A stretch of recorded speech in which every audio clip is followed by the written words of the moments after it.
Hey there, food fans. Welcome back to the Food for ThoughtCast with me, your host, Melissa Reagan. As always, you can call me Chef. And with us tonight, thank Jesus, we've got my co-host, Steven Gonzalez, the co-host with the most. What's up, Steve? Hola, hola, what's up? Hola, hola. But tonight Yeah. we have two very special guests. This is Mikey and Dave from the Deucecast Movie Show. What's up, guys? We're excited to hear about the is- special Oh. guests. Yeah, me He's too. like- I'm excited. He's like, where are they? Dr. Earl's here. Uh, So we have 2/3 of the Deucecast Movie Show on tonight.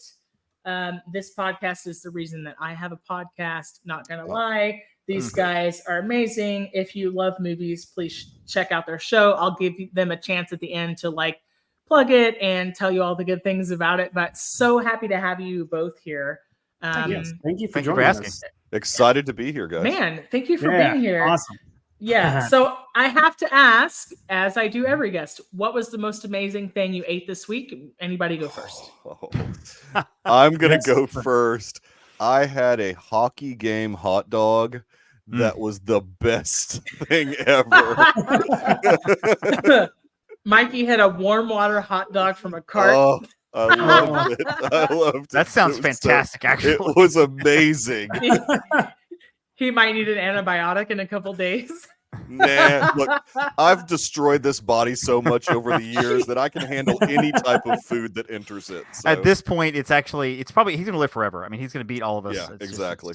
Got it. All the preservatives in me from all Got the it. fake food I eat. I say the more preservatives you eat, the more well preserved you are. We'll see if that holds up in about. I hope 40 that's years. right. Yeah, the chemicals, they're there for a reason, you know? It Yeah, helps. Seriously. It helps. Seriously, if it makes a McDonald's burger look good forever, then it's gonna make me look good forever. That's my theory. That's So- good logic right there. Dave, what was the most amazing thing you ate this week? You know, this week, I'm going to pretend like this week is over the last, say, 12 days, because, of course, I went to Disney World last week, got back last week for my anniversary, and I ate Yes. several great meals, not intending on eating several great meals, but we kept ending up in table service restaurants, and we ate Yes. at one of the most amazing sushi places I've ever been a part of, Shikisai in Epcot, and it was absolutely delicious. I had a little bit of sushi. Most of my stuff was off the grill, and the way they served it was fantastic. There's stuff they would put into a bowl, and it would actually cook while it was in the bowl in front of you as you're eating it. It's continuing to cook on the bottom because the bowl is so hot. Nice. I had some sort of steak dish. I'm looking at the menu. I can't even tell you what it was. But it was a sort of a steak dish. You also could order skewers of shrimp, pork, chicken, or steak, and they would just bring you basically meat on a stick. Had some scallop sushi, which was a little bit of rice and a big slimy piece of scallop on top, and it was fantastic. They brought us for our anniversary. They brought us some matcha ice cream, which was also delicious. And the serving was great because then when the server came up, she handed us all wet wipes, and she stood there while we wiped our hands with the wet wipes. She was like, I'm not going to do the accent, but for you to wipe your hands. And so it's like she's waiting on us like a mom going, wipe your hands. Come on, let's go. And then she had a little towel to pick everything up, and it was delicious. It was absolutely delicious. And I would highly recommend this restaurant to anybody going and wants a good sit down meal, even if you don't like sushi. My wife doesn't like sushi, and she loved this restaurant. So Nice. yeah, good stuff. Oh man, Not as good as a hockey hot dog, but it was still good. So Steve, I was listening to the episode where Dave they gave some dining reviews for their recent trip to Disney World, and he was saying that this hot bowl they serve, they kind of have, it's like a sushi / hibachi concept, and he Okay. was saying that the bowl was like a molcajete, but it was heated, so all the rice inside was crispy, and I just Yeah. By the time you get to the bottom of the bowl, Yeah. it's crispy and still sizzling and whatever. And it I like sounds all so that good. stuff. well, Yeah. not only that, the restaurant was a little cool. So my wife, of course, putting her hands on the bowl, to, kind of warming them up a little bit and Yes. everything. And she's just as she's eating it, she's like, "This is amazing!" And of course, the fireworks are going off outside the window. So I'm like, we had Dude, great friends here. The magic. drinks are great. I'm like, this is Heck perfect. yeah. This whole thing is fantastic.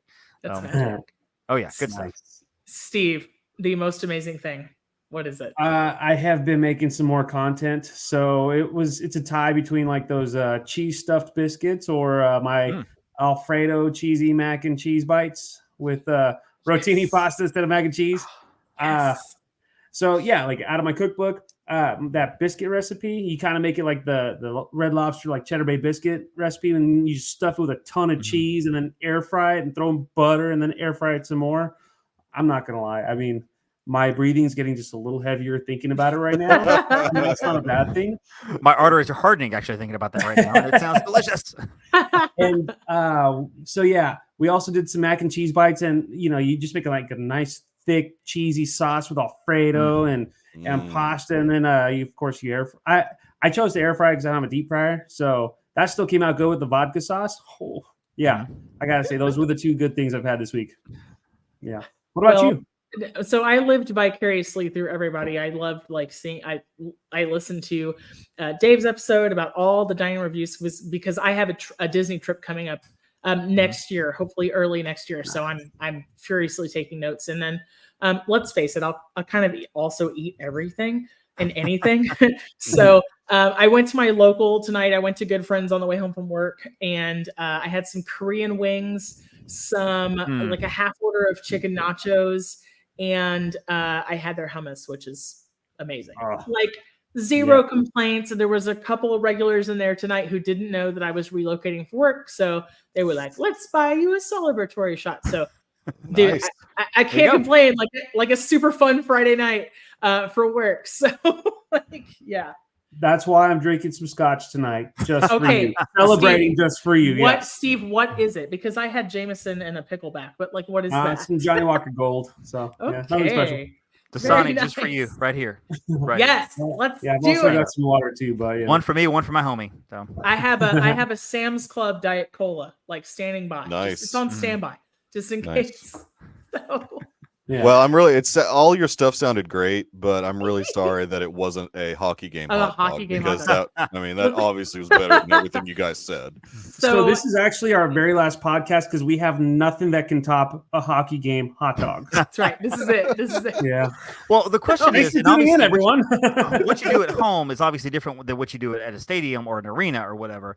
To the chefs, what is the appropriate topping or condiment for a hot dog? And do you frown upon certain condiments, as many people do? Because I'm not a hot dog purist. I like what I like. This is a dangerous road, David. This is a dangerous I'm curious. These are the experts. Down the rabbit hole. He came prepared. I like it. Steve? So I do a lot of different things. Some of my favorite toppings for hot dogs are either like some sauteed onions or like some fried capers and mayo, stuff like that. But I mean, you can never go wrong with like chili or even ketchup. I'm not going to say that it's a bad thing, It's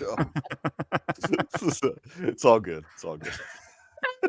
I don't know what they serve on hockey game hot dogs, I'm just simple. Off-brand mustard is what you put on a hockey hot dog. Dude, it's like great value mustard or or you'll say something like King's Royal Mustard, and it's something like random. You're peeling the corner off with your teeth, and it's a little sticky because the mustard broke in the box. It definitely wasn't French's. You're like walking from the wherever you went to the concession stand back to your seat, but you only have two hands available, so you've like picked the corner of the mustard packet and you're squeezing your mouth like in between like hot dog bites, like you're pulling a drive-through, but you're like, that's why we as a nation and as the world will never conquer COVID, because we would wear all the masks and we would sanitize and do the 6 foot, the vaccinations, but we're still ketchup with a cheese. That thing has been through like China and the ocean and boxes and handling whatever. Right. And we're grabbing that peck and sticking it right in our mouth. Look, I'm not gonna lie. Like I super mastering COVID. Did it or didn't matter is really not important. Like I ended up getting it twice anyway, but I was super conscious for the most part. But there was a stain that I couldn't identify at work today on a counter, and I literally went like that and was like, no. And I was like, okay, well, I think this is like organic, so I'm just going to use like a Clorox. Peppermint or garlic? I can't really tell. I just hints of vanilla. Like I don't know. Okay. It's like we're because I figure like I think my generation has lived through everything, so I'm like, well, I must have an iron gut and everything else. I'm like, dude, come on. In my 20s, it was like grape Mad Dog and Dave, didn't you post a reel about this earlier this week? I did. Some like because the new trend is like the Gen Z are going back and they're trying like liquors from the 90s. And some guy was like, "You haven't earned the right to try Mad Dog 2020, dude." I mean, you don't understand it. You don't understand what you're doing. You have not earned that right to do it. Look, like Mad Dog Grape was my jam, and then I would chase that in my 20s with like Jaeger Red Bull. Like if I can live through that, I can live through anything. Your gut has a nice patina about it. Yes. That's what I'd like to say. Yes. Yeah. That's what it sounds like. It sounds like our guts like Mordor with the big heavy doors and stuff, and you shall not pass. That's like all the good bacteria in my gut. Yeah, it's unfortunately, that's what it says to my food. You shall not pass. And then it hurts. And then 2 or 3 days later it does. And then it's like, you shall pass. Oh yeah. This is not the way I thought this was gonna go. Well, I mean, it all relates to the hot dog, I'll be honest with you. That will be tomorrow. All right, so quick subject change. Yeah. So this is going to be, I mean, we're gonna come back to it because y'all ever seen that Scrubs episode where like everything comes down to poo? Like we're gonna come back. But yes. It's brilliant. So we're on episode, at the time of this release, it'll be like 56 or so. What episode is the Deucecast on? Oh, gosh. 620. 620. 620. Yeah. Wow. Yeah. Impressive. It's so impressive. It's really is insane. I don't know. Well, it's really funny though because so I've done the research and I've looked at this. Episode 52, you're in like the top 8% of podcasts. Because people, I mean, like I want to say 80% of podcasts stop before episode 3. Yep. And making it like 25 or 30 puts you in like the top 20% of podcasts. Like, and there's 3,309,000 podcasts out there like currently right now. I looked at it today. Some stats and so 52 is nothing to sneeze at. I mean, you guys are rolling pretty well. I mean, honestly, if you, it's once you get to 100, it's like we're at 100, and then you just pass it, and you're like, okay, well, whatever. And so it's just hat now at this point. My will to live is very strong. Somebody already told me it was dumb and to stop doing it, and I was like, no, it just makes me want to do more. Dave and I are just stubborn. We can't stop at this point. Yeah. Well, it's funny because we don't. I'm like, who listens to our show? Apparently somebody does, but we've always said it. We've always said it's really for our own entertainment, and if we can make other people smile too, great. But if not, whatever. That's exactly what we do. Yeah. Yeah. That's pretty much it. Great minds think alike. Several weeks ago, we had the Soundtrack of Life podcast on, Matt Mink, who's a friend of the Deucecast as well, and he said like, "Hey, we're just doing this for us. Like, we don't plan on growing at all." Yeah. I like to think of it as Steve and I are going to do this despite if anybody's listening or not. That's right. Or maybe to spite the 3 people that listen. Well, it's funny because I do a Disney podcast too as well, Stephen, and we've done this now. We're close to episode 200 on that one. I podcast a lot. And so one of my favorite iTunes comment ever. We got a 1-star rating, and it simply says they're not as funny as they think they are. I love that because Jen and I both are like, yes, we are. That's when you're hilarious. Like, I have achieved greatness. We awesome. I put it on Facebook or put it on the stories. I'm like, check out this comment. This is amazing. It was awesome. I mean, so Steve and I connected after I think I had maybe done what were you episode 3? I think you were a guest. Yeah. And then here and there, we hadn't seen each other for 20 years. Oh, wow. We went to culinary school together. We had not seen each other in person since graduation. And so I'm like, hey, if you want to keep doing it, like I'm going to keep doing it. Right. I just kind of weaseled my way in and said, oh, that would be fun. Let's talk food, Melissa. And her and I, like, we were always on the same level, like we just always talk food. I mean, it was totally kismet. There was no weaseling here. So it was meant to be for sure. Well, so listeners and watchers of the podcast, if you are still with us this far, you might be wondering why we have the host of a movie podcast on with us. Well, A, it's because I like these dudes. So too bad, so sad. You're stuck with it. Yeah. And B, it's because there is a lot of cinema out there that has culinary ties. There are a lot of iconic movie food moments is how I'm going to phrase it. And so we're here tonight to unpack all of that and, most of all, have a good time like we always do. But I kind of want to start with some trivia questions. There's not that many, but I'm interested to know what everybody thinks. And so, Steve, you're welcome to chime in here too. We'll start with these are multiple choice. All right, y'all ready? Okay, Ready. All right. These two ingredients are the main ingredients in fake blood for horror movies. So we have A, corn syrup and cornstarch, B, cow's blood, or C, honey and raspberries. What do you think? It was the second. It's corn syrup and cornstarch. Yeah. Corn syrup and cornstarch. It's the first one. Yeah. Steve? I was thinking you were going to say chocolate syrup, but that was. I was hoping it was going to be the second option, but you know it's not. Cow's blood? Is that what you thought? Yeah. Oh, no, I was hoping it would be, but I know it's not. Down.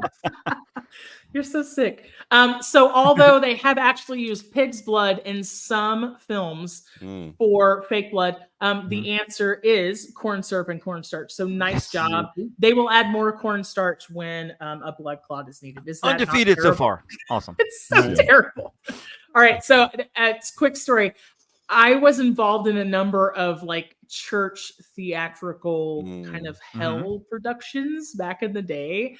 And it was also not beyond us in person to use cornflakes as kind of like innards, which I thought was really interesting. Right. Interesting. Yeah. There's nothing like standing outside in October with like corn syrup, red food coloring, and like cornflakes like caked on a head wound. It's just, it's fantastic. There's nothing like it. And here I thought you were going to say we used real human blood. We were all about it. It was a backwoods church. We're not that kind of church.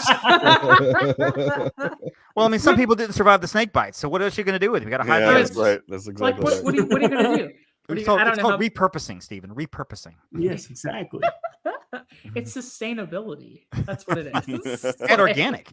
It's organic. All right. So the next question is, when a movie set needs perfectly creamy and fluffy mashed potatoes, what do they use?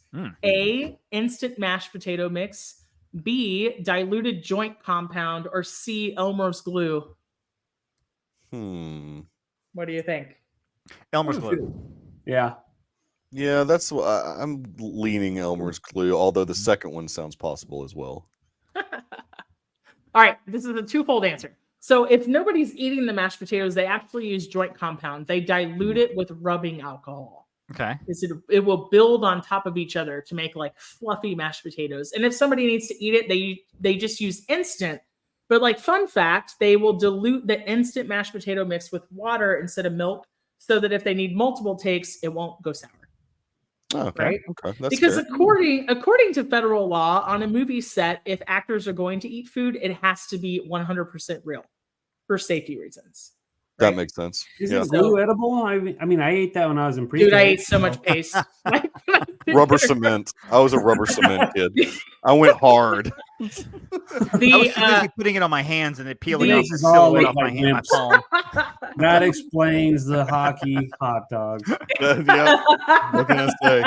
It's like hooves and then like hooves, but you're like different age, right?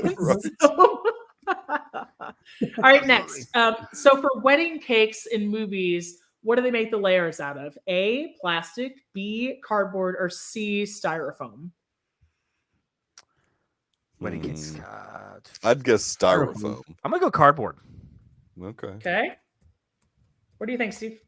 Styrofoam. Styrofoam. The answer is styrofoam. Yes. So I was so close. I was one They off. actually will make decoy wedding cakes also in person. Like if you have a wedding and you have the kitchen cut your cake in the back and you just have a display and there's like one decoy piece for the bride and groom to cut, it's the same thing. They use styrofoam.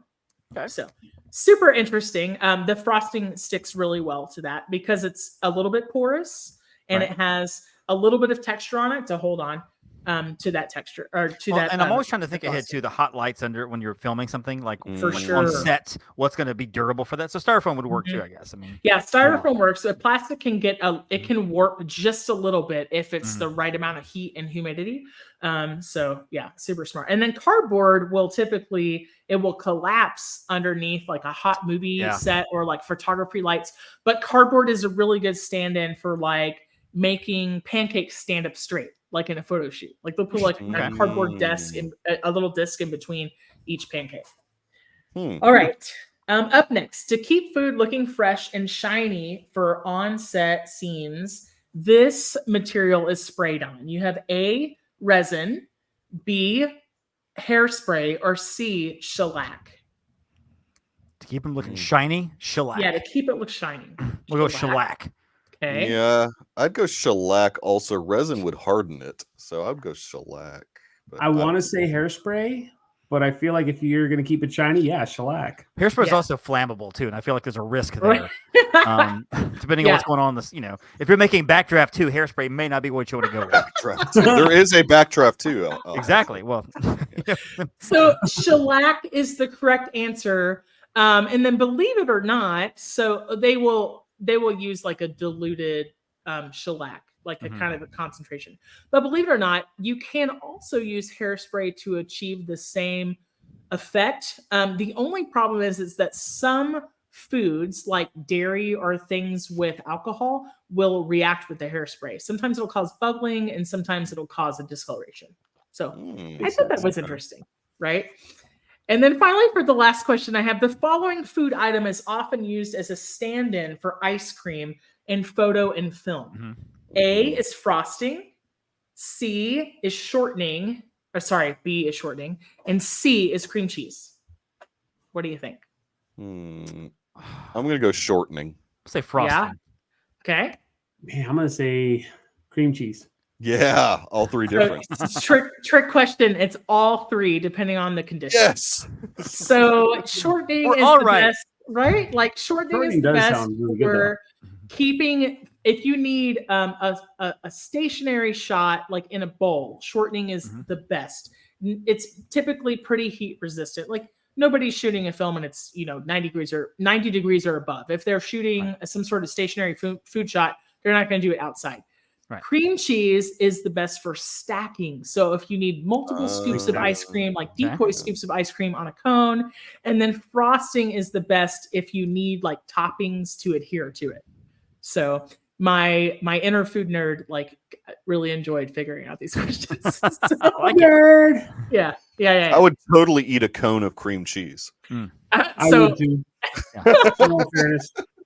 So fun story. I worked at one retirement community where we had kind of like a front desk, like a hostess stand of, obviously the hostess was there to seat our residents, but they would have display items that were like that night's specials. And a lot of times we would have a sundae or we would have like a stacked cone with some toppings. And it was a treat. It's usually like a Friday or Saturday night. And I had this disgruntled dishwasher who did not know that we made the ice cream out of shortening for the display. And he was like dramatically quitting. And he was like, I'm going to take this ice cream cone and there's nothing you can do about it. And I was like, all right, like you should totally take that. And just to watch this guy, he was a jerk. I dare you to eat it right now. This guy's face, take a bite out of it and go like, bet you wouldn't. Just like, I'm pretty sure that there's no such thing as a dishwasher that isn't disgruntled. I mean, sometimes. So you could have just said dishwasher. And well, I guess when they start, they're just gruntled, but they become dis along the way. So yeah. Like I said, I'd be the one egging them on. I bet you wouldn't. No, I bet you wouldn't. No. Oh, he did it. He did it. The easiest way to get me to do something is to tell me I won't do it. Yeah, same here. You can't do that. I'm going to do it. Yeah, you won't send me $100 bill, Melissa. You won't do it. I don't believe you will. You won't do it. You won't pop $100 bill in the mail. It's already in the mail. What are you talking about? My only restaurant job was a dishwasher at a barbecue restaurant, and I was disgruntled. Very disgruntled. You were disgruntled. Yes. Hey, I see what you did there. Well, I have a super great team now, and they love working for me. But dishes suck. Like everybody who has ever made it in management, and it's a necessary evil, I guess. But everybody who's ever been in a management position should wash dishes sometimes. I got to be honest with you. I worked at a restaurant in high school, and that was a small hometown restaurant, and I served waited tables. It was fine. But there were some nights when I'm like, you know what? I wouldn't mind just being back there on the dishwasher, nobody bothering me. I'm not talking to anybody. All I'm doing is putting dishes in the thing and taking them out. That's all I'm doing. Yep. I don't have to think about it.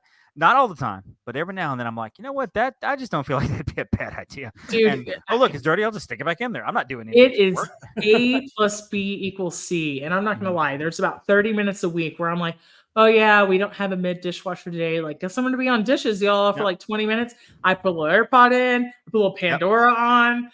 I can just shut everybody out. And it's the same thing, Dave. Like, I don't pre-soak anything. If When it's I was still in dirty, have a I wall in the would machine not again. above it either. Did not care. You're right.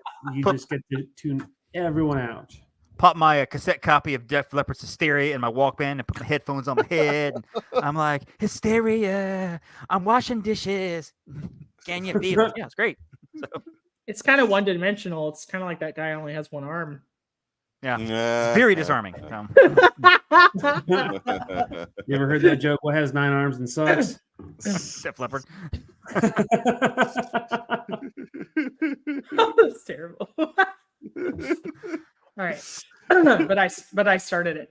All right, so we're gonna talk about a little bit of everything, right? So we're gonna talk about iconic food scenes in cinema. We're gonna talk about, maybe some favorite food movies. But it's gonna be all over the place. So Steve, why don't you kick us off?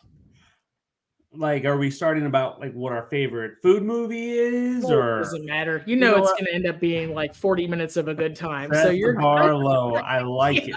Yes. Ratatouille. Yes. Oh, there you go. I We'll love start it. there. Yeah. I actually Ratatouille. like that they were all about food in that one. They make the food look really good, despite the fact that it's being put together by a rat. I don't know. I liked it. Like, I have never made ratatouille look that pretty in my life, but I have also not made ratatouille since culinary school. So there's also that. Well, do you have a little rat under your chef hat pulling your hair and maybe Under my Scotch hat, okay? I was going to say, if you haven't had the rat, no wonder ratatouille is not as good as you wanted to make. Well, it's because the rat's always making me drink more Scotch, so. I mean, when you're just starting out, it's like mouse ratatouille, right? It's ratatouille. Like, you got to get there. True. Steve said no, he's not going to laugh at this joke.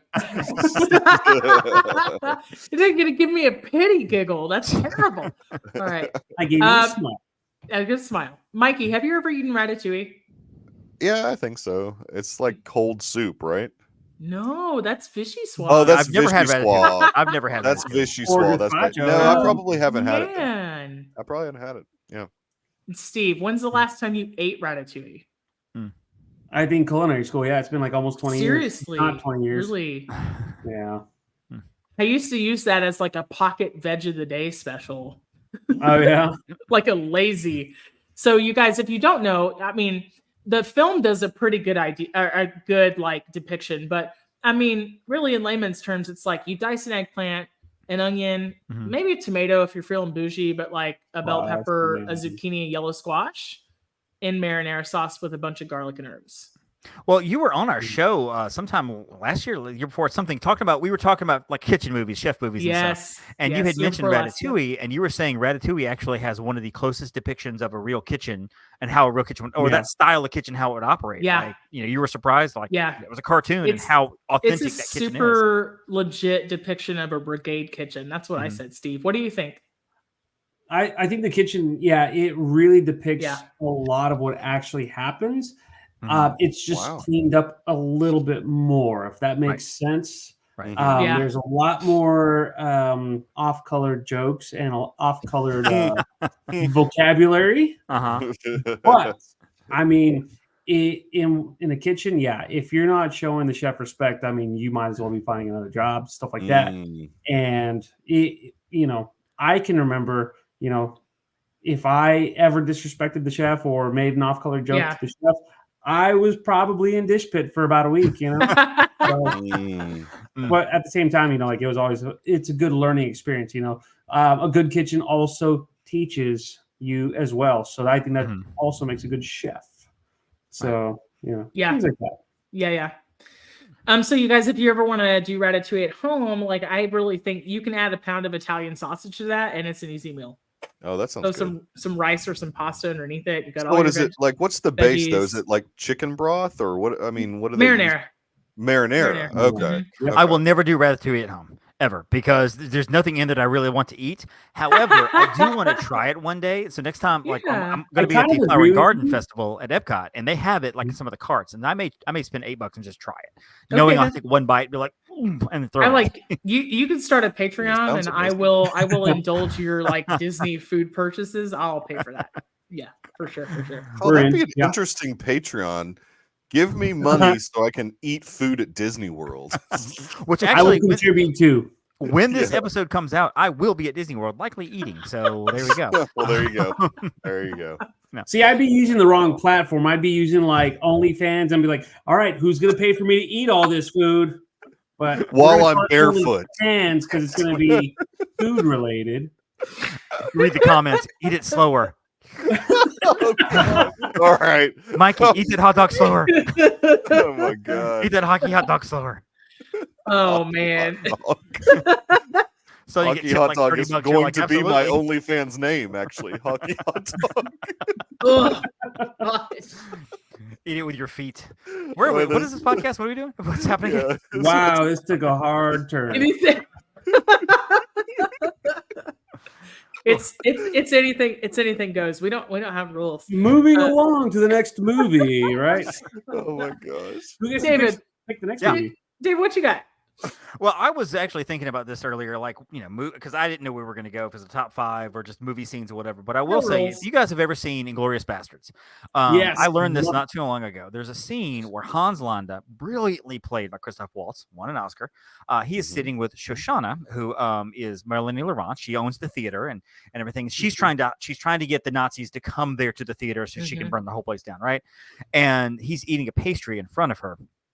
And what I found out was that back in those days, the pastries in that area were made with like pig lard, which is not kosher. And so one of the things he was doing by eating those pastries is testing her to see if she would eat the pastry, because he wanted to find out, is she a Jew or not? Jewish or not? Is she Jewish and everything? And honestly, I don't remember if she ate the pastry. I really don't. I need to see it again. But it's one of those little things that Tarantino put in there, like to figure out, is she Jewish? I need to know this, because is she a traitor? Because he suspects her for a while, and then of course they have the whole thing there at the theater, and everything just collapses or whatever. But just thought it was a brilliant little Easter egg of writing, something I would have never thought about until I read about it. And I was like, oh, that makes complete and total sense. And so dude, I love that movie. Do y'all know Adam Sandler turned that movie down? He did. No, he turn it down? Yeah, he did turn it down. He did turn it down. For the Bear Jew. The Bear Jew, the one that Eli Roth. Yeah. Really? Yep. But I don't know if it was like scheduling or something. I don't think it was just him saying. Yeah, I don't think he could commit to it, but like they wanted him to do it. Yeah. It would have been completely different. Probably making one of his goofy movies, no? I don't know. It is a bit more authentic though with Eli Roth. I mean, Eli Roth is actually Jewish, and because you don't look at him and think Waterboy and Happy Gilmore, or whatever. You think Eli Roth, the director. If you even know who he is, a lot of people don't, because he's not that well known face wise, and so I think it worked really well with him in it. Yeah, I think it worked. I would imagine he probably would have like done one of his goofy faces, like the whole. And, I'm the bad Jew, something weird like I've got a bed, Mr. Bad. It is too hot for some damn bear Jew to be running around. Stop looking at me, Nazi. Stop looking at me. There's your tagline for the episode. Yes, I like it. See, no rules. Wow. Mikey, what you got? I mean, if we're just saying, movies that we like that involve food, I really like Chef. I think that's a great movie. Yeah. That was going to be my next pick too. Oh, my bad, dude. Yeah, I mean, I freaking love Oh, Jon Favreau in that movie, and just that one just has a lot of heart to it. I think just because he is passionate about, the food truck thing. He's so passionate about food that he gets out of the restaurant industry, starts his own food truck type situation, knowing that the money won't be there. I mean, knowing that it's going to be difficult, and yet he still does it. And so I don't know. I just like more aspects of just the food. But I it's a great movie. I love it. And it's Texas. I mean, come on. It's in Texas. That's like kind of my homeland also. I mean, most of my family's from Texas. So, I mean, I have some kinship there. Number one.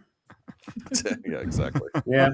No, I love the fact that he makes those sandwiches look so good. I always tell Melissa, like, if I ever go back into the restaurant industry, like, it's just gonna be a sandwich shop. It's gonna be whatever the hell I want. Oh yes.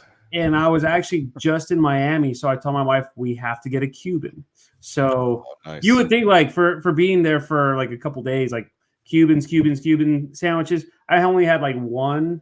So it was good though. It was really, really good. So it satisfied my craving. In that movie, I always go back to like the care that he puts into making that grilled cheese sandwich. It's just like, that's really something a chef would do. You know, like that's just kind of every detail and the love that goes into it. And dude, Steve, you're talking about Cubans. I used to work at this place in Austin. We made like a really outrageous Cuban sandwich. We cured and we brined the pork butt in-house, and we would shave it really thin. We used the authentic bread, but we kind of did a different thing. We would run a like kosher dill pickles and red onions like through a it's called a tomato punch, you guys. Like it's like this machine that you see like those veg choppers on TikTok, but everything comes out like super diced.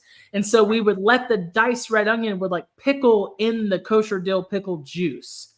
We would put that relish on the Cuban with Dijon mustard and a little chipotle aioli, like one on one side, one on the other, with like ham, Swiss, and this brine pork butt. And when I say that I ate my weight in Cuban sandwiches when I was 20, like I did. Melissa, you'll actually be very proud of me because when I had my Cuban sandwich, I ate the pickles too. I ate the nice. Well, you got to eat the pickles on a Cuban. You guys don't know. Like, Steve doesn't like dill, and he doesn't like pickles. I know. I listen. I know. Yeah. Pickles. Yeah. Now, the one thing that I didn't anticipate that I should have being on this podcast is how hungry it was going to make me. This is dangerous. That hockey hot dog ain't lasting. So at work today, I got a half roasted chicken and some mashed potatoes that came back from a table. There was nothing wrong with it. The server punched in the wrong entree. And I had like 13 minutes between the time it came back and like I needed to be on a call, and it was going to be like continuous calls for like 3 hours. And I was like, okay, I think I can eat this in 14 minutes. And yeah, I sure did. I sure did. That's I easy. I went after it. It was so We taught you well, Melissa. Yes. It was so good. Good times. It was so good. You're like a gremlin when they throw the chicken. Yes. Well, that's the thing, Mikey, is like there are so many food scenes in movies that I feel like they go really unnoticed. Yeah. And that's kind of like my first reference that I want to talk about is the breakfast scene in Twister at Aunt Meg's house. Okay. They go over there.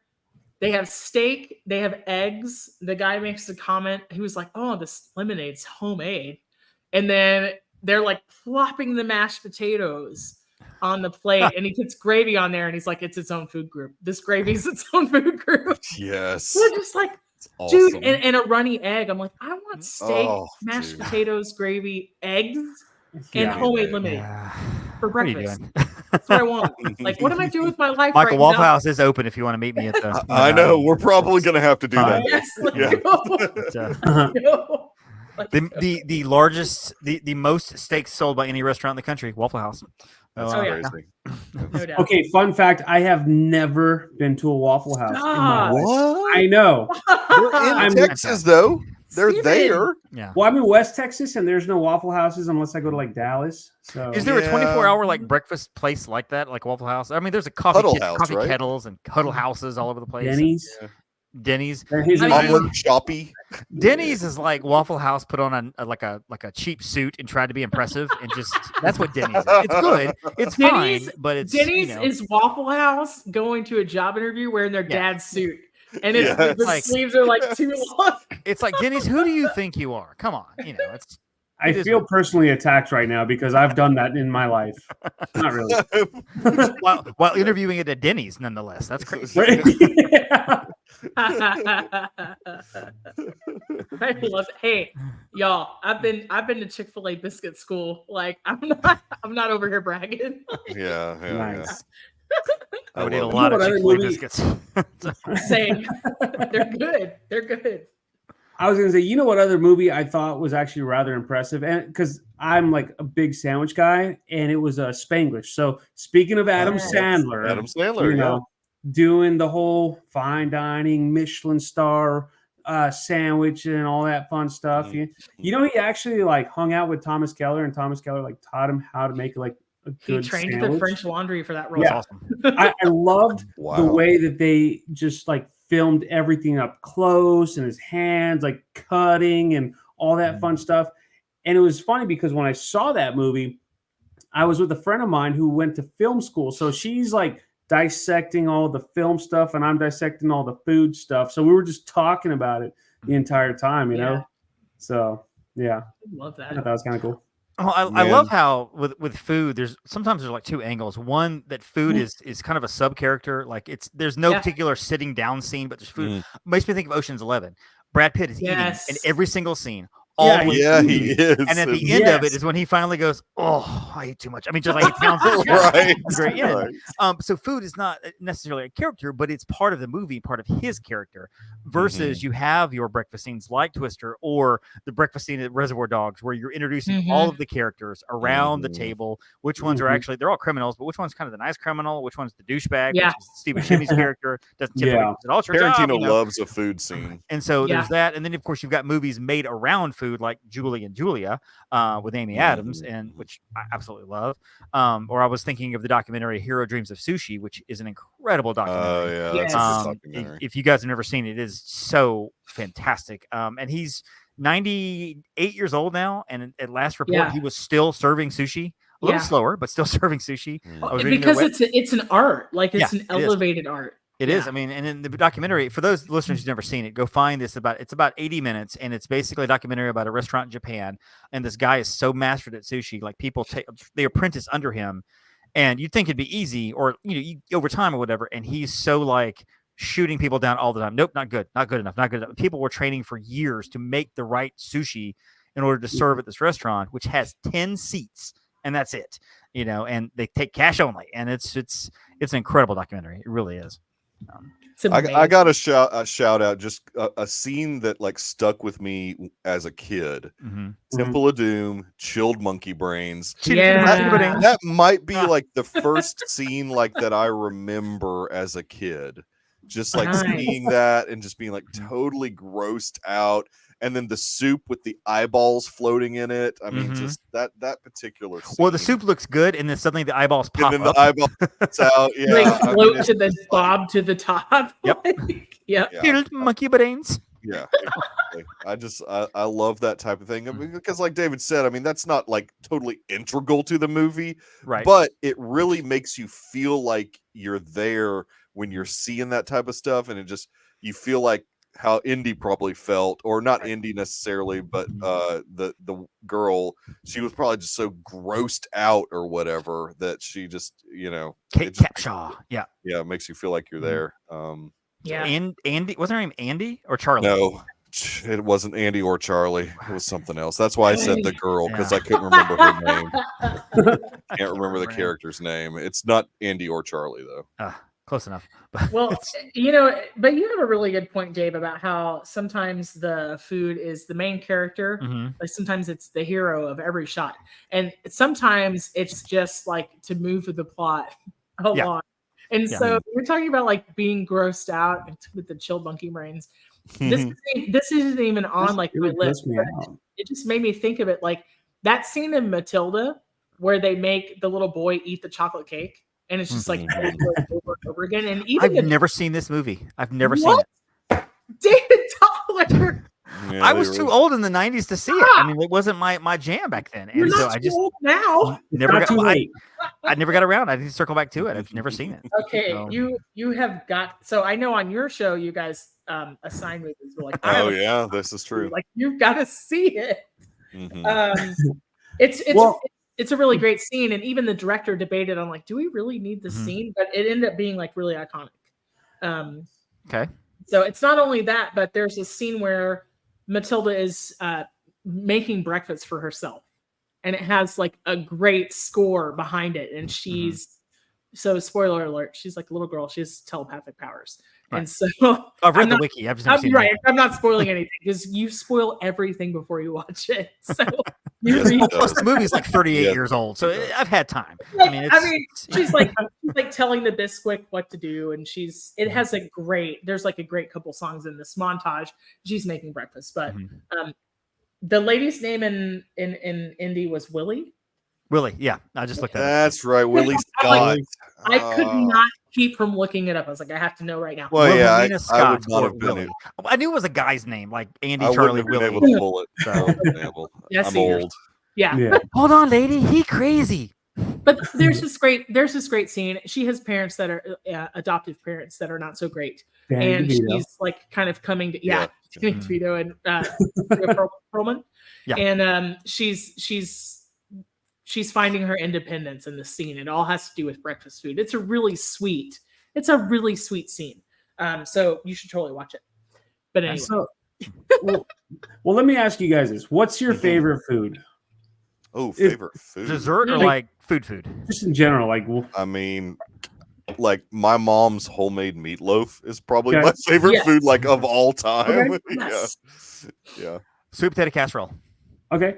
Oh, So, Yeah. so like mine's always like my go-to is always pizza. Like if you say what's your favorite food, first thing that I say is pizza. Mhm. Every time I go to like a good pizzeria, I always have to try to recreate like was it Saturday Night Fever when John Travolta's eating his Double pizzas, pizza. and double Together? stacking, and Yes. I'll double yes. stack it. I won't walk, Right. going side to side and whatnot. You But can tell by the way I use my walk. yeah, exactly. Now, are you going just cheese, or are you going like bougie, like California style pizza, or any pizza? Oh, for me, it's always mushroom. Mushroom pizza is always my Yes. favorite. Okay. Yeah, Okay. Yes, Yeah. mushroom I pizzas are feel you fantastic. there. Yep. Yeah. Yep. but I can always go for a good cheese pizza. I'm the Yeah. I'm the pariah that likes ham and pineapple. So Ooh. No, I do. don't I'm hate it. all about that. Mm. I'm I No, don't all- hate ham's it good. either. Yeah. No. I'll even eat an anchovy on a pizza. I don't mind. Well, we like Dude. mushroom because we're a fun guy. So Hey. David, God. Do you guys I give see what you demerits did on there. your podcast? Because you need to start giving him demerits. That's like 3 of those things that he's done tonight. I have a gong somewhere. Let me go find it. I can imagine next time you all eat pizza, you all are going to try to do the Saturday Night Fever walk and eat. Oh yeah. And then you all well, I are mean, gonna who's to say I don't do the eat. walk anyway? Walking through the No, mall. it's true. Everywhere he goes. But it's the platform shoes that make it, Dave. Like, Very Yeah. true. Very true. Well, and you're right though, because I was thinking about this too, where food does bring people together. And the great example is in the movie It Takes Two with Mary Kate and Ashley Olsen. yes. It's a summer camp movie, and there's a food fight, which I don't know how many food fights have ever actually existed. I've Dude. never been in a food fight. I've never known anybody that was in a food There's a fight. lot where of food is movies. just Dude. flinging through the air, whatever. Yeah. Cleanup is incredible, but that is where Steve Guttenberg and Kirstie Alley's characters really connected, because they threw food at each other and they're laughing at each other or whatever, and it's like, oh, there might be a spark here, as they're having to rescue one of the kids from the horrible family, putting them to work in the junkyard. So great movie. I feel Great like movie. every podcast that Dave has guested on, he tries to bring It Takes Two up. Like he'll it doesn't matter what the subject matter is, like he'll find a way to angle It Takes Two in. True somehow. story. In our apartment, we have the Deuce, which is where Michael and That I was live where with two it other came- guys. the name of the podcast came And from. yeah, the Deucecast. And so like I had the movie on VHS and it came up missing. Like the clamshell was Yeah. there, but the movie I don't know. disappeared. And I always Crazy. theorized that Mikey was like, I don't want this in my house. I'm getting rid of it. Michael's always said it. I never did it. He's I not him, didn't touch the but, movie, man. you know. But I'm always like, did he actually get rid of this movie? Because he didn't want some girl coming over before he met Ashley and like, oh, you like this movie? No. It's my This roommate. isn't mine. I swear. I just didn't want Like- I didn't want the Dateline NBC guy to come over and see that movie in our I just have the movie for the articles. Oh my gosh. Take a seat over here. It's a great movie. Yeah, though. exactly. Chris Take a Hansen, come in. seat. I found It Takes Two in your house. What's this about? Hold the transcripts up. I see here Steve Guttenberg is throwing food on Kirstie Alley. What is this all about? It's a good scene. Bam. The troubling part is at the time this movie was made, Elizabeth Olsen was like 3 or 4, and now she's incredibly hot. She's one of my favorite people in Hollywood, but I'm like, I don't acknowledge Elizabeth Olsen existed back then because Is she She was was in that movie? But she's No, not in that movie. She's not in the movie. She's not in Oh, the movie. yeah. That's her sisters, her older She's, sisters. this is why I will never complete the Elizabeth Olsen oeuvre, because she's in a movie called How the West Was Fun with Mary-Kate and Ashley Olsen. Yeah. I've never seen it, and I won't see it. I'm not even going to try to look it up, because I don't want, if I get arrested or something tomorrow, I don't want them looking through my hard drive going, look at him looking at this movie, looking for this Smart. film. So yeah, so I'll never complete her entire film work. Dave, would you call this summer camp food fight a mystery meet cute? Yeah, that works. That works. Saying. Uh-oh. There was one in, I think there was one in Parent Trap, maybe. There's one in everything. Yeah, in There's every summer Hook. camp movie, there's like, a food fight. Heavyweights. Ernest with Goes to Ben Camp. Stiller, Yeah, I Heavyweights, think, yep. has, like a Oh food yeah, fight. heavyweights. And yeah. somebody always yells, Animal food House. fight, and that's what signifies you now all have permission to throw everything you want to throw. Yeah. I'm just gonna throw it out there. If you yell out "food fight," it doesn't always work. I got in trouble so many times when I was in elementary for yelling out "food fight." And no one threw a single thing, and then I was one that got in trouble. Yeah, I tried that at a wake once for like an old relative, and it didn't work either. It was not received well. So yeah, I'm like, Oh god. I would have wanted this if I were in the casket, but whatever. Blame people. Wow. You did this, Melissa. You did this. You knew what you were getting into having us on your show. Blame me for everything all the time. Mikey, what you got? I mean, to try and bring it a bit more serious, I think like most recently, because I have to bring up anything with Nick Cage. Pig is just a masterpiece. Yes. I freaking love Pig. Yeah. I just think that is such a fantastic movie, and the behind the scenes stuff, the time that he took to like learn about. He could have easily just like phoned it in, just done the scenes, but he actually like wanted to learn how to cook like a professional chef and took the time and put the work in to actually understand. And it was it's much deeper than anything I can understand, but just like the relationship that a chef has with the meals that they're cooking, I can't ever understand that. But that movie kind of almost does a good job of letting you in that world just a little bit. And I just love that movie so much. It is so good. I thought he should have gotten nominated for everything for that movie, and just didn't happen. It didn't happen. He was nominated for a couple of Deuceys, but I don't think he won. So And he did not. No, he did not. Steve, did you see that movie? I think so. It was a long time ago, though. No, it would have been a couple. It's just like 2 or 3 years old. Yeah, like I feel like that's still a long time, though. Is that a long time ago? I barely remember what I said 5 minutes ago half the time. So, Okay. last week. Steve can't remember when this podcast started, and he's like, "Is this still going? What's going?" 2021 actually is when it came out, so that movie's now 3 years Yeah, old. I guess it is that. It's pretty old, I guess. Yeah. Feels like a long Anything time before the pandemic, I guess, or Time goes by fast when you're slowly dying. So exactly. You know what movie would have been a lot of fun, I'm sure, to film, even though everything was fake, was it Charlie and the Chocolate Factory or Willy Wonka and the Chocolate Factory? Yeah, Willy Wonka. Yeah, the original, yes, with Gene Wilder, original. yes. I love that one, man. Because the schnozberries taste like schnozberries. Yes. As a kid, when you see that chocolate river, you're like, I want in that now. I want that. I want that. River. Yeah. Well, really wanted to until watch.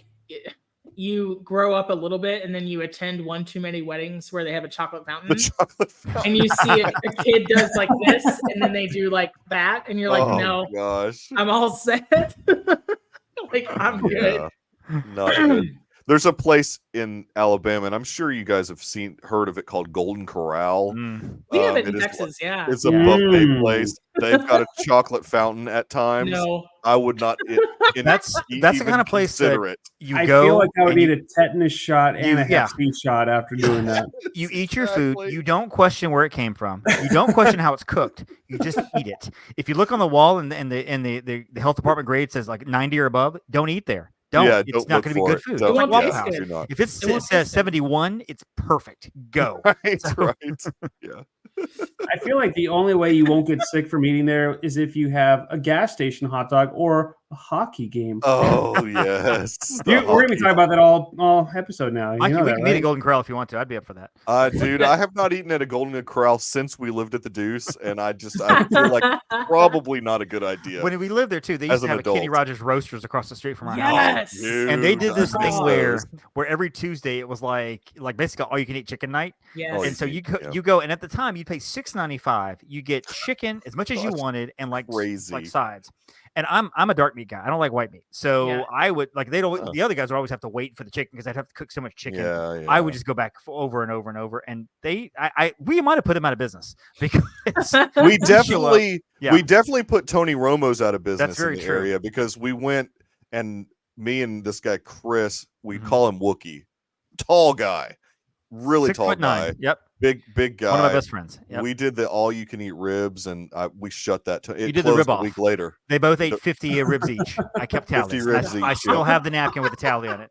50 ribs. They're like an entire case of Dang. ribs between two people, to the point where the chef or the cook, I'm going to say chef, the cook actually came out. It was like looking at you guys and, basically almost like congratulations and awe, and also get out of my restaurant. And also, Yeah, like, exactly. you gotta go. You Yeah. gotta go. Steven, does the word Wookiee mean anything to you since you have not seen any Star Wars? Just throw me under the bus. Why don't I'm you? throwing you. Wow. I pulled the bus forward and I reversed it No. over you like you're a Yeah. speed All I know bump. is it's a dog thing, right? Something like that, sure. Well, we He's called a him that mog, because half he's man, half dog. That's space. I'm my own best friend.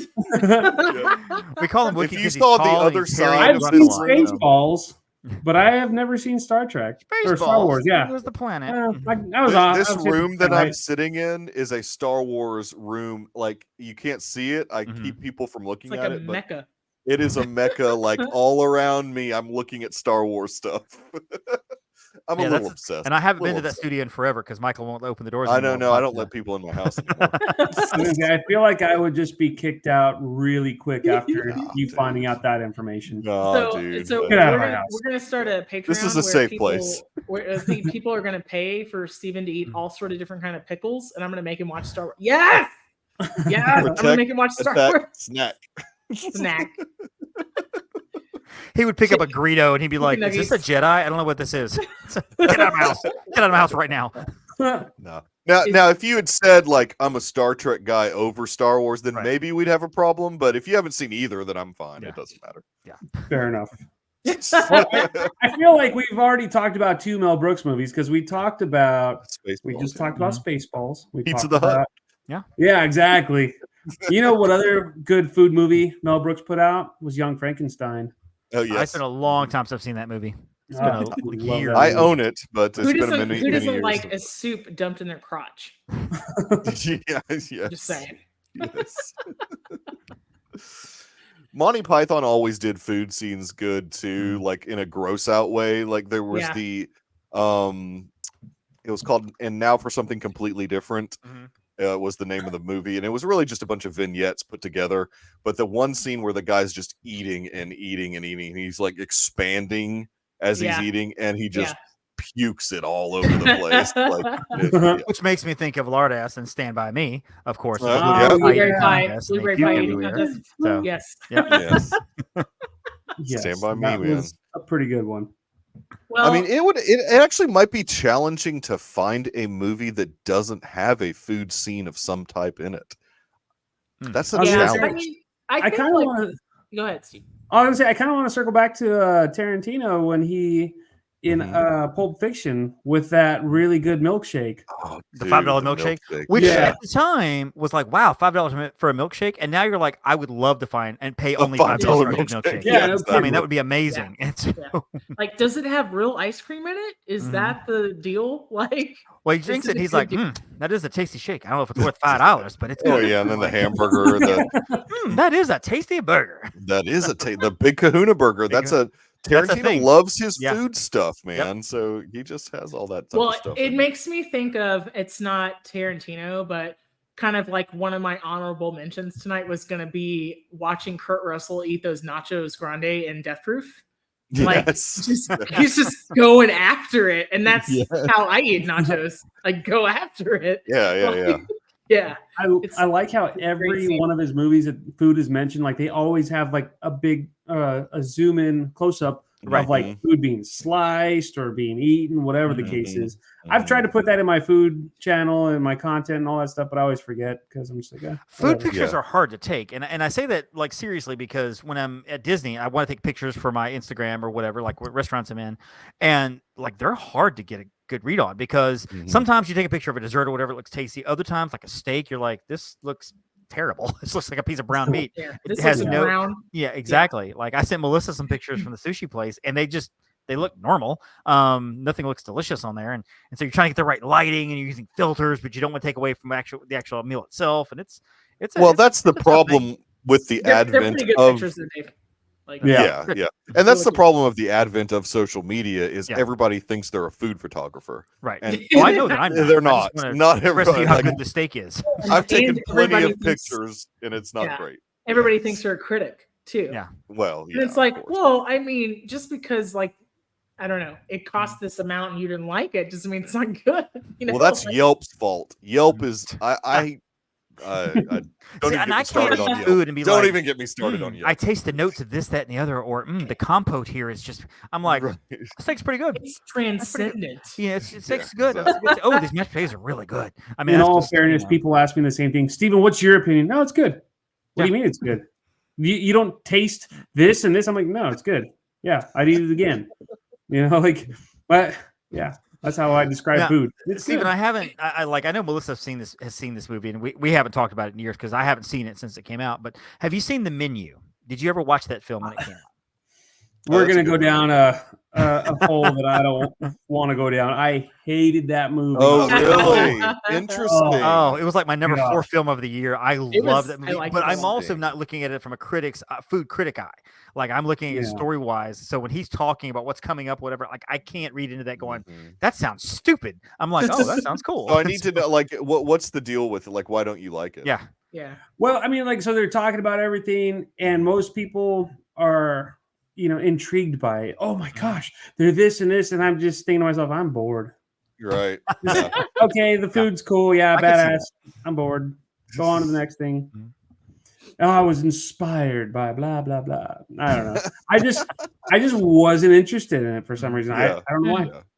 Well, and I think that was to me the beauty of the Anya Joy Taylor character is she's basically like the everyday person. Like we're living this movie through her. She's looking at us going, I don't know what any of this crap means. It doesn't taste good, and you're yelling at me because I should like this food and I don't.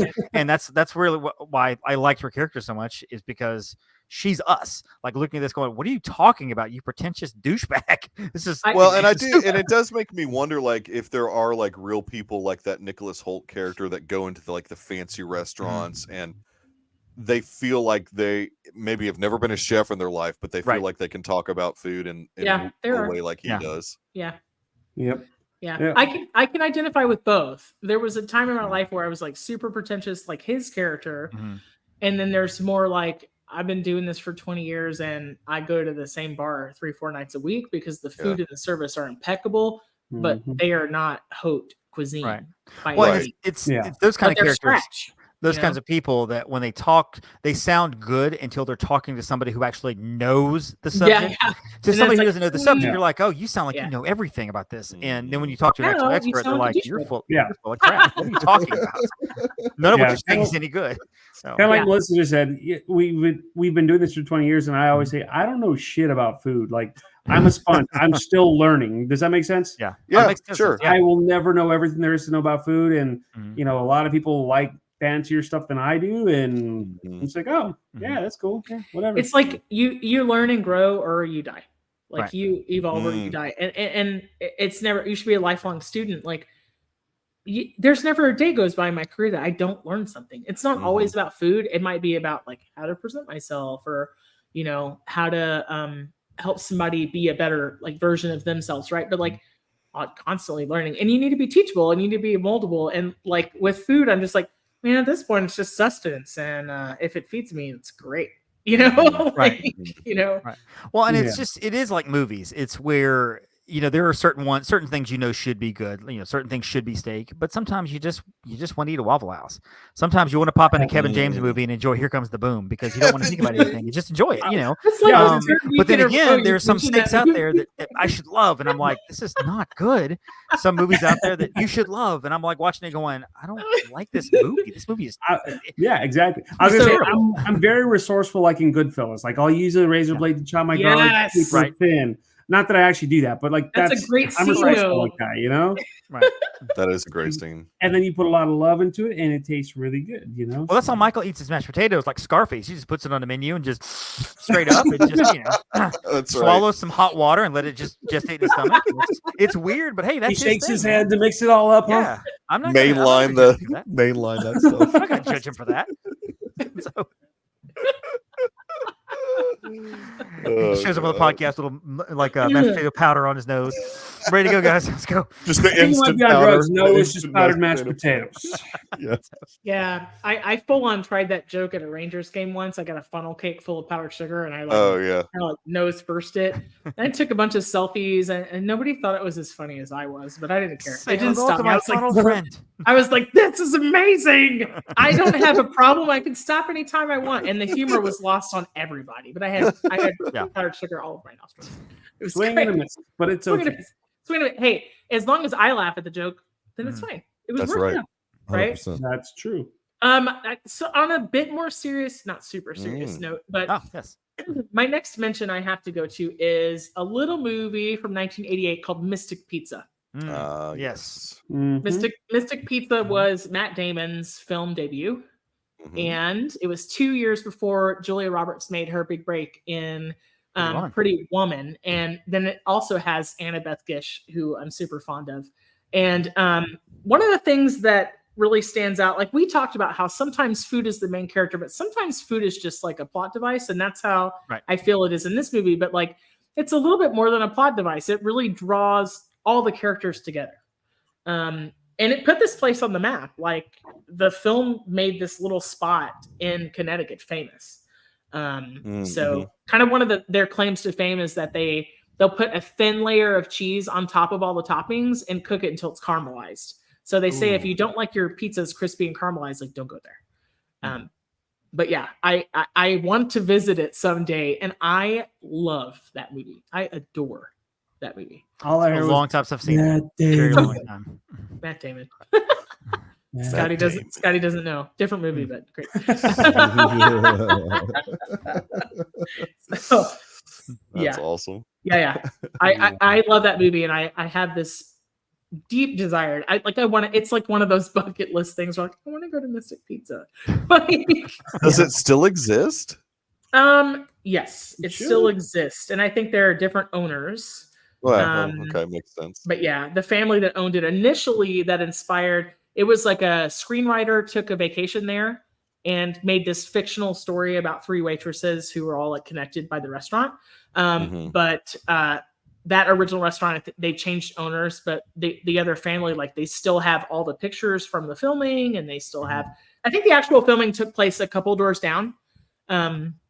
So in a different kind of like brick facade, with like another family owned business that was a little bit similar, but yeah, all the exteriors were shot there for sure. Bless you. It's also where the brilliant comedy Mystic River was filmed, also in that area too. So yeah.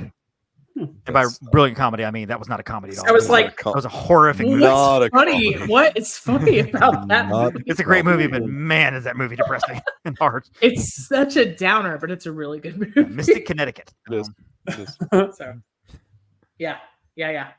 I got a shout out just because of the local Alabama connection. Fried green tomatoes. Yes. The Whistle Stop Cafe is here in Irondale, Alabama.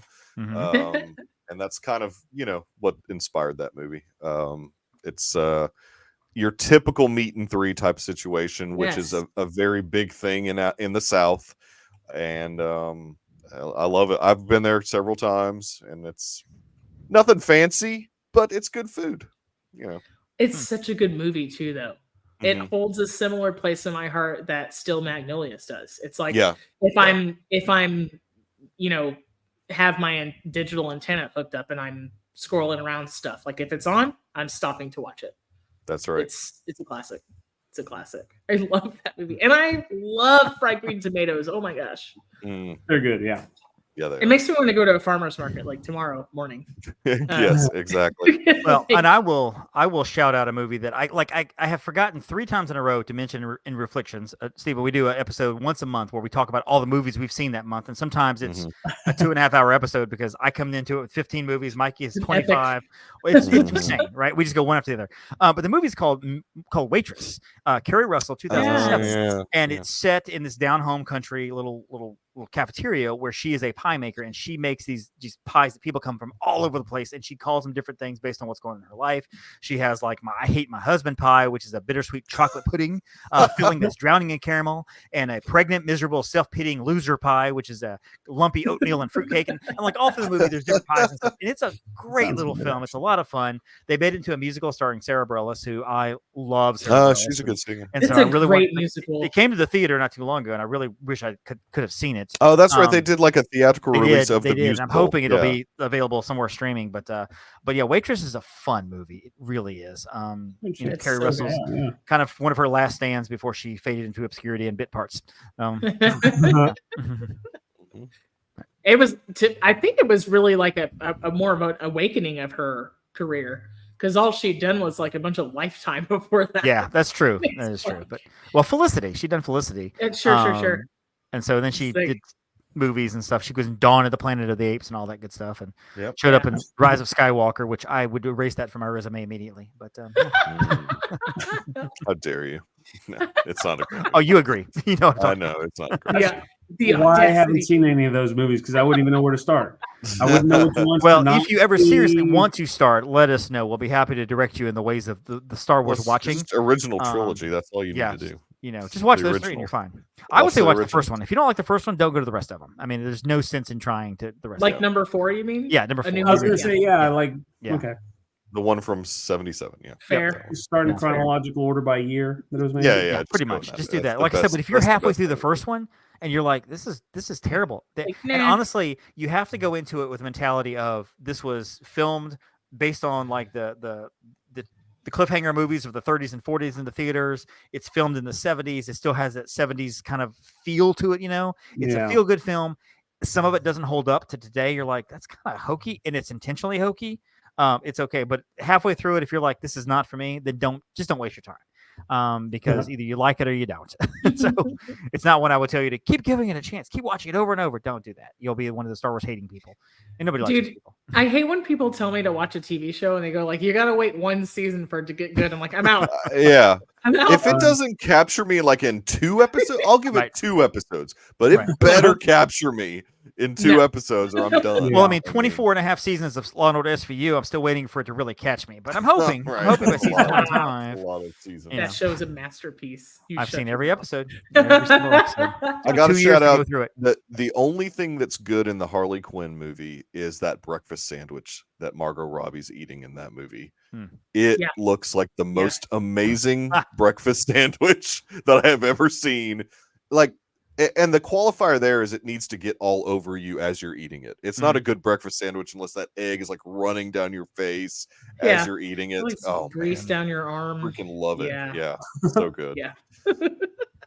Yeah. Now, a question though for the chefs in the room: have you guys ever been sitting at a table with all of your friends and suddenly somebody starts singing Dionne Warwick, like in my best friend's wedding? Or somebody at the end of the table goes, "Hasn't happened to me yet." I wake up and putting on my makeup, and then somebody else goes, "Say a little prayer," and everybody kind of gets into it. You haven't lived, really, and I haven't lived because I've never happened, but it should. I would simply just get up and walk away. Well, within 2 lines if it's going to work or not, because if nobody responds to you, then you're like, you know what, it's probably not working today. Golly.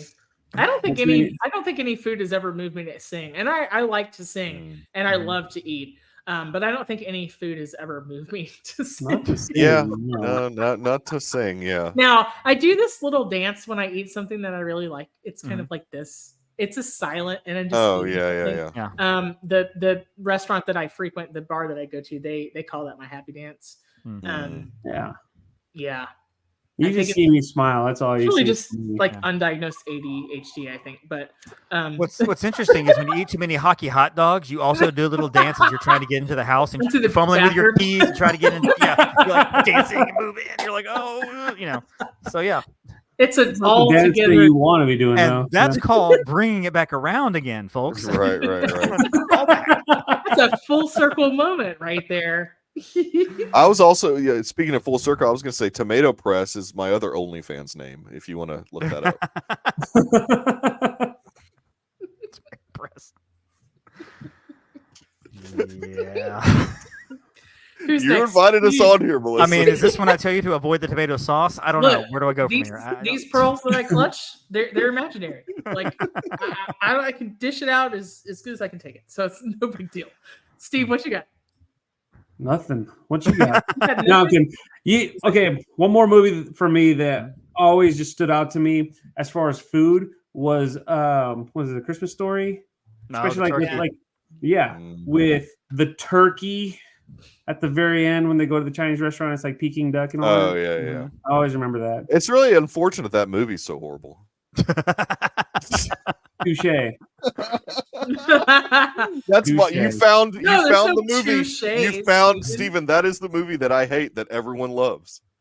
You I found didn't it. say I love it. Oh, okay. Well, we have.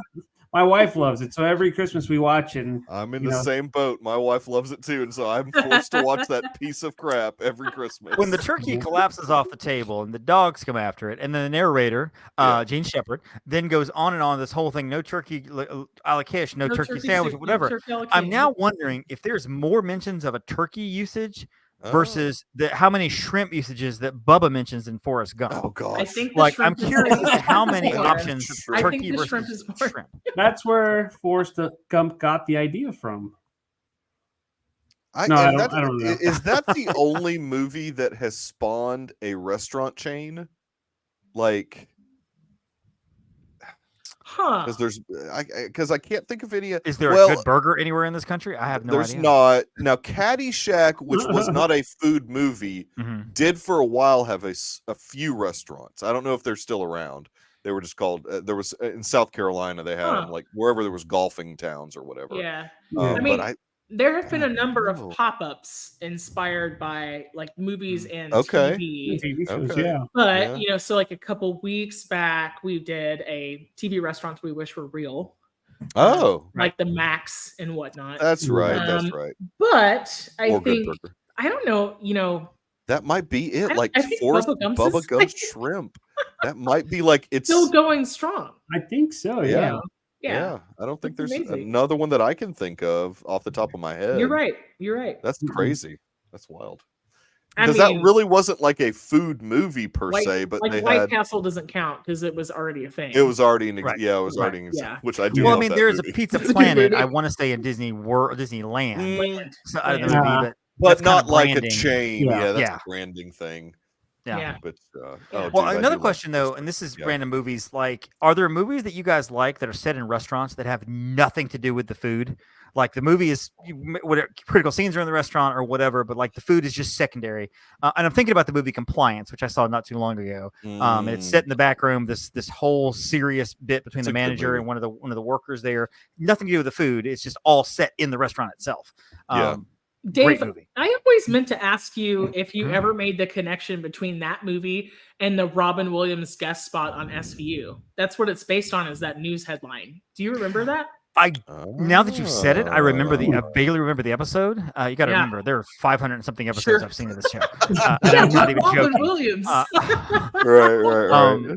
But no, I knew it was a real thing. I knew it actually existed. Like, and for those who don't know what we're talking about, and Steven, Yeah. basically the whole premise is this random guy calls this restaurant and pretends to be from corporate, and like they're pulling this girl into the back and they're talking about like how she's accused of a customer's called me accusing of stealing whatever. Now we have to basically like strip search her and doing all these horrible things over the phone. And the manager's an idiot. He's like, okay, we'll do that. Yeah. And this really happened. This really happened to several restaurants. Like strip searching this girl and looking for the stolen money and Scary. whatever. It's an insane story. It's crazy. But there is that. And the other thing I was thinking is, how many times in the restaurant have you had some random guy come running through the restaurant to escape from the bad guy, and he's knocking over the shelves, he's knocking over the carts and stuff to try to stop the guy with the gun from getting him, and whatever. I mean, it's or like in Ghostbusters where you're running from like Gozer or whatever through a fancy restaurant, or true. banging on the door trying to get in. I mean, there's all kinds of stuff. I mean, I guess it depends on if busting does make you feel good. That's that. Yeah. I don't know. So movies that take place in a restaurant that have nothing to do with the restaurant. I can think of all the family scenes in My Big Fat Greek Wedding. Oh, there you go. All these discussions they have in the cafe, and never once are they like talking about the right. I made this mestizo or baba ganoush or like whatever. Like there's nothing, no mention except for, oh, you're a vegetarian. You don't eat the meat. I make you lamb. You don't eat no meat. I make lamb. I make lamb. I can only think of the movie Waiting. That's it. But even then, they still discuss food. Yeah, they definitely enhanced that steak for that nice lady. And so, I mean, I have to go at my power cord, so I'm going to disappear for like 45 seconds. Okay. Dude. Every mobster movie that there's always a shooting in an Italian restaurant. Yes. So it's really nothing to do with the food, but there's always like a murder that happens. Because every mob needs a front, and a front is always a cafe. Yeah, exactly. 100%. It's always a cafe. Going back to like all those movies where they go through the restaurant kitchens and the bad guys, I always think, why don't they just shoot the guy? Or why doesn't the good guy just get a pot of boiling water and throw it on the bad guy? Like, you never see stuff like that. Yeah. You never see them get like the chef's knife and use it against the bad guy. Like, it's just a chasing scene and it's kind of lame, It always Go ahead. Well, I was going to say, speaking of, you have to shout out Steven Seagal's character in Under Siege was a chef, and he was a badass with a knife. So got to shout that out. I mean, the only thing about Steven Seagal movies is he always looks like he's looking into the sun. He does. He always is squinting. Yeah, exactly. Emma Stone. What? No, Steven Seagal. True. Steven Seagal. Steven Seagal movies. He always looks like he's looking into the sun. Yeah, exactly. I always, when somebody's like, he's not being chased, but I always think when somebody's like running through a kitchen and seemingly like gets away with it, I always think of that scene in Mrs. Doubtfire where they're at Bridges. And he puts on the chef coat, and he's spiking the food because the other guy's allergic to pepper. And I've got a guy that I work with very, very high up senior leadership.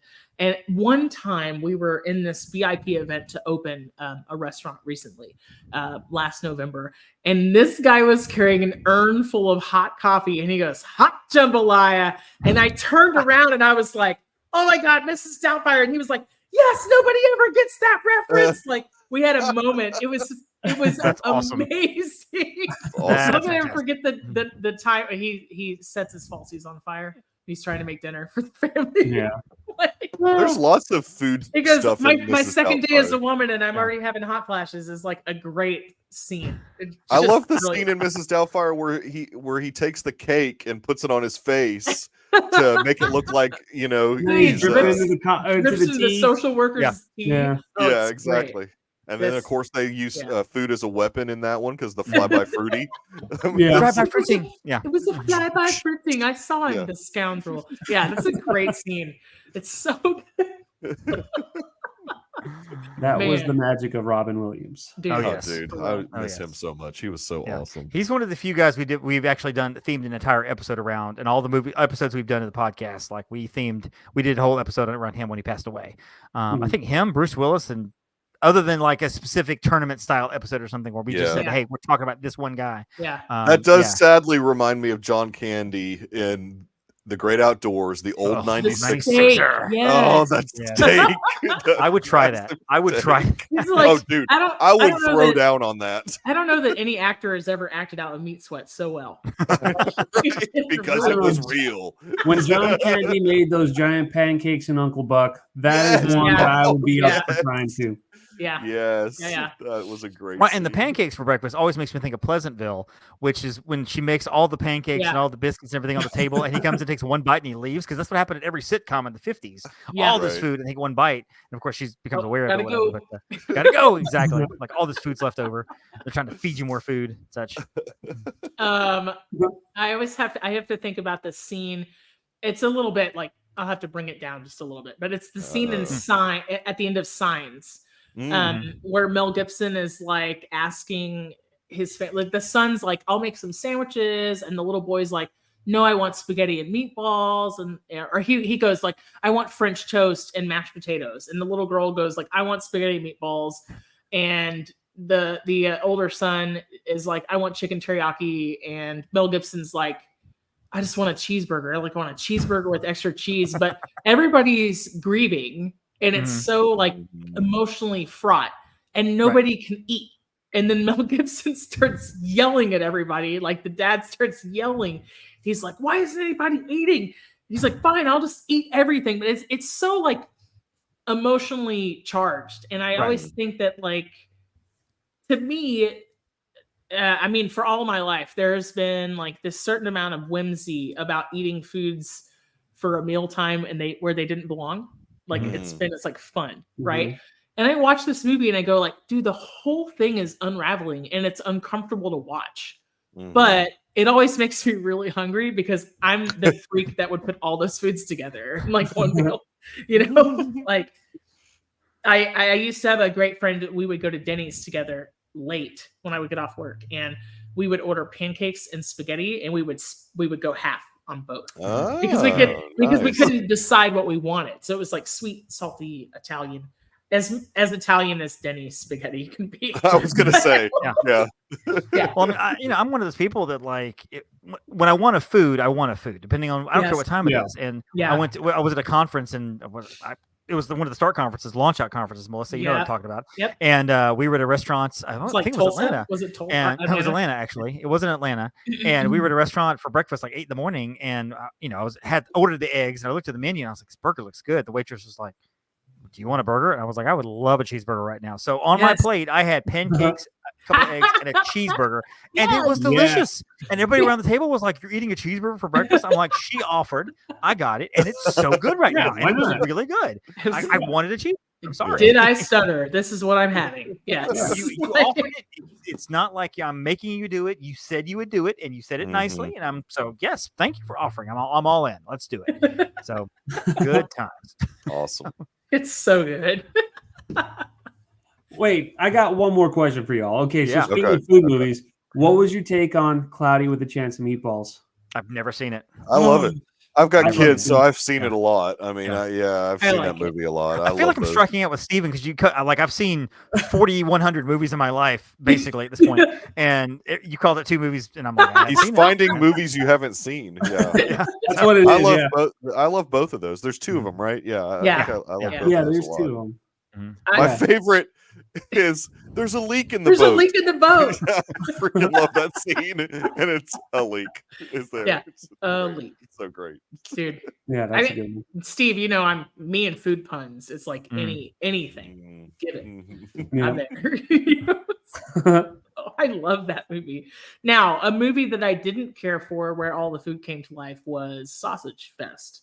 I hated it. Now I have not seen that. I have not seen that one. Wait, Sausage Fest or Sausage Party? Sausage Party. Sausage Party. Yeah, I hated which was that movie. Interestingly enough, a sausage fest. Yeah, it was, Yes, it was vulgar. It was profane. It had no reason to be that dirty. It was just disgusting. Yeah, and I hated it. The first 15 minutes, you're like, oh, that's funny. I see what they did there. And the last, 50 minutes, you're like, I don't want to be here. I don't want to see hot dogs and bagels having orgasms. I don't. There's nothing about this. There's nothing about this that works for me at all. Now, if it was a hockey hot dog, though, well, that's a different story. That's the French OnlyFans channel only. Yes, yes, they're getting pucked up. So yeah. Wow. Yeah. I tried to like that movie, and I just couldn't like it either. So yeah, I saw it at the Dollar Movie and almost left. I was like, this was $1.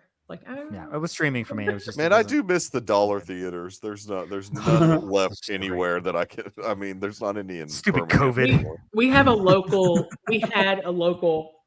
dollar theater that did 50 cents on Thursday nights. Oh, nice. And I'll never forget when I was in high school, I saw Lord of the Rings 2 like 9 times. Legit. And I would make food pun jokes while the orcs were running around. So I'd be like, Oreo. Oh, I'm really like marching through the woods. I mean, we're like 3 people in there, right? And so this one person is looking back and going like, shh. And I'm like, yeah, lady, I paid the 50 cents like you did. Like, stop, you know? I mean, like, I hate the fact that COVID robbed us of 24-hour Walmarts and 50-cent movie theaters. Like, it's True. like for a while, the only Neo Vardalos movies I'd ever seen, I saw at a $1 movie theater. I saw Big Fat Greek Wedding 1, I saw Big Fat Greek Wedding 2, and My Life in Ruins all at the $1 movie theater. Yeah. And then when I saw 3, it was terrible. And I'm like, well, I just need the $1 theater to open again so I can enjoy Neo Vardalos' career. It's just There's this ongoing joke that Richard Marx, the singer, makes. He's like, if you want to enjoy my entire catalog, make sure you go to the dentist regularly. Right. Yes. Him and Michael Bolton, always at the dentist. I celebrate his entire catalog. Nice. Y'all, Michael Bolton had a brain tumor over Christmas, and he's like, I know. It's crazy. Well, I mean, he's healing because really all he needed was some time, love, and tenderness. Oh, no. I knew it was coming. Oh, God. I knew it. I like that. Oh, God. I love that his name was featured in Office Space. Yeah. Are you related to the singer? No.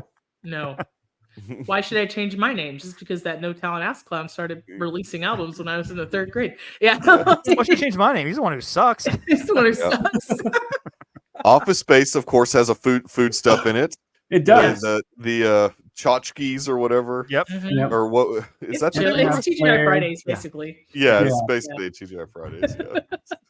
And the flare. The flare, yes. 37 pieces of flare. Yeah. What was it? The extreme fajitas?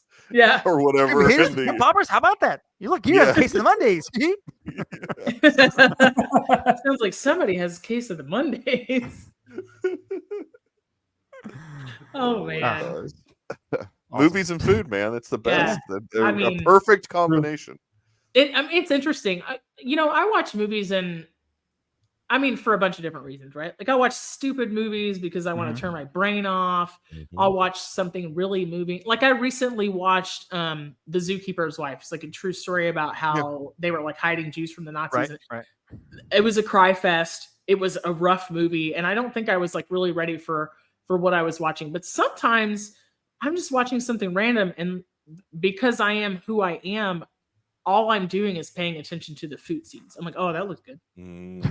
That looks good. True. Oh, they did that wrong. Oh, they would never do that. I think my biggest beef and something that I notice a lot on sitcoms is like the empty coffee cup, or where they come back from like fictional Starbucks and they sit it down and it makes like a hollow echo, and you're like, dude, they could have put water in there, Just like put something anything, in the cup. right? Yeah. Like it's like like. I hate that. Yeah. Well, and I'll watch. I will watch like glasses and how they're full or how empty they are, and how they'll do cutbacks between or switchbacks between like this person and that person. The at the table, continuity, and the glasses will be full, then empty, and all of a sudden full again, halfway, like no ice, full ice, whatever. Yeah. It's one of those like such a small thing. If I was ever going to make a movie, the movie might suck, but the water proportions would always be correct. It's one of those things I would always want. It's going to cost $17 million to go back and replace this water. Do it. CGI that thing. Do it. So, I'm not going to be a trivia note in IMDb. Fix it. So, in the goofs section. Like, I'm not going to turn into a TikTok reel. Right? Not me today. Steve, you got any more movies for us? Any food movies? Yeah, what do you think? Off my head. But when you were talking about just having to reshoot all of that, it just made me think of The Aviator when they're talking in the theater, like, we're going to have to reshoot Hell's Angels. How much of it? All of it. You know, that's actually one of my favorite movies. So. I love that movie. It's a good movie. Yeah. Really good. Kate Blanchett's really good. You should have the poached pear soup. I hear it's divine. You know? Yeah, I like all that. I'm a bit of a Leonardo DiCaprio completist. So when in the time of Netflix DVDs being mailed to your house, I knocked up a bunch of people's like entire catalogs through the mail. So Tom Hanks was one and Leo was the other. Nice. So, Yeah. I've seen everything So Leo's you were done since the- like '99. I mean, it's been the early stuff I have not gone back to Yeah. watch, but Yeah. You were the one person that watched The Beach then. Is that Yeah. right? I watched The Beach Yeah. and I watched strangely enough, I've seen that one. like General Wilson's War. Charlie Wilson. Charlie Wilson's Yeah. War. Yeah, that's Yep. Tom Hanks. Yeah. And Amy Yeah. Adams. So I've seen that one. Yep. Yep. Oh yeah, Amy Yep. Adams. And Julia Roberts. Like I think I've circled her career pretty close. Like Mhm. sometimes not on purpose, but yeah, Right. she's in that Yeah. one too. And And Philip Seymour Hoffman. yeah, Great, incredible Yeah. actor. so good, Yeah. so good. So yeah. What about you, Dave? You got any more iconic food moments in film? I was actually just looking at my list of favorite films, and made me also think too of the shawarma scene at the end of Avengers. Yeah. Which was a scene like they came back and redid it at the very, like they flew everybody back in, and it's this for the 4 people who, if there's a Venn diagram of people who have never seen this movie and are listening to this podcast, there's a very. He mentions when they beat the bad My guys mom. and they beat the Chitauri and they beat Loki, and Tony Stark says, "Hey, there's a good shawarma place down the street. Let's take tomorrow off, whatever." And after the credits are over, it shows the table and they're all sitting around eating shawarma. There's one guy in the back kind of sweeping up, and Steve Rogers, Chris Evans, has his hand over his face because he had grown a beard for the film Snowpiercer, and so they flew him back in to do this Wow. one little scene there, and he had to cover it up because they tried to do CGI, it didn't work, and everybody's just kind of sitting around eating shawarma. Nobody says a thing, and it's one of the funniest scenes. It really I is. actually, for whatever reason, I went out and bought all the Funko Pops that went with that scene, so I have an entire set of all 6 Funkos that go together and click together to make that scene. And I'm like, they're still in boxes. I don't know what to do with them, but I have them. It's great. But yeah, I mean, it's Dave, does good. that mean that you need like a plastic? Do you need me to 3D print like a plastic chicken shawarma? Is that the deal? Plastic chicken shawarma. Dude, my brother will get right on that. Like, that would be he'll awesome. do it. What I need 3D printed, and this has nothing to do with food, is I have several other regular size Funkos, like the plastic protectors. I can't find any for the larger Funko boxes. That's a problem. I'm like, I got 10 of these that I can't find any protector for. First world problems, really, but it's there. It's there. It's the champagne and caviar problems. I mean, there are Funkos in Africa right now that would love to be able to have a hard case. So, how will I store my large Funko Pops? right? He Problem. says in between bites of caviar. Yeah, once you caviar's not good. Although it also makes me think of the scene in Big when he's walking around the buffet and he's trying to eat all this because he's 12 years old in Tom Hanks' body, Yeah. and he gets the caviar and he puts it in and he's like and spitting it out because it's so disgusting. I always Caviar's not loved good. the baby corn. He was eating Yes. it like. I love that. Or the scene in Back to School with Rodney Dangerfield where he takes the caviar and all the appetizers and he put it all on a piece of bread and just slaps it together and makes a It's sandwich the out of it. hors d'oeuvre sandwich in the Yes. dinner roll. Yes, it's so good. Genius. Ah, Genius. Good times. Good It's a times. great scene. Nice. Mhm. Mikey, what do you got?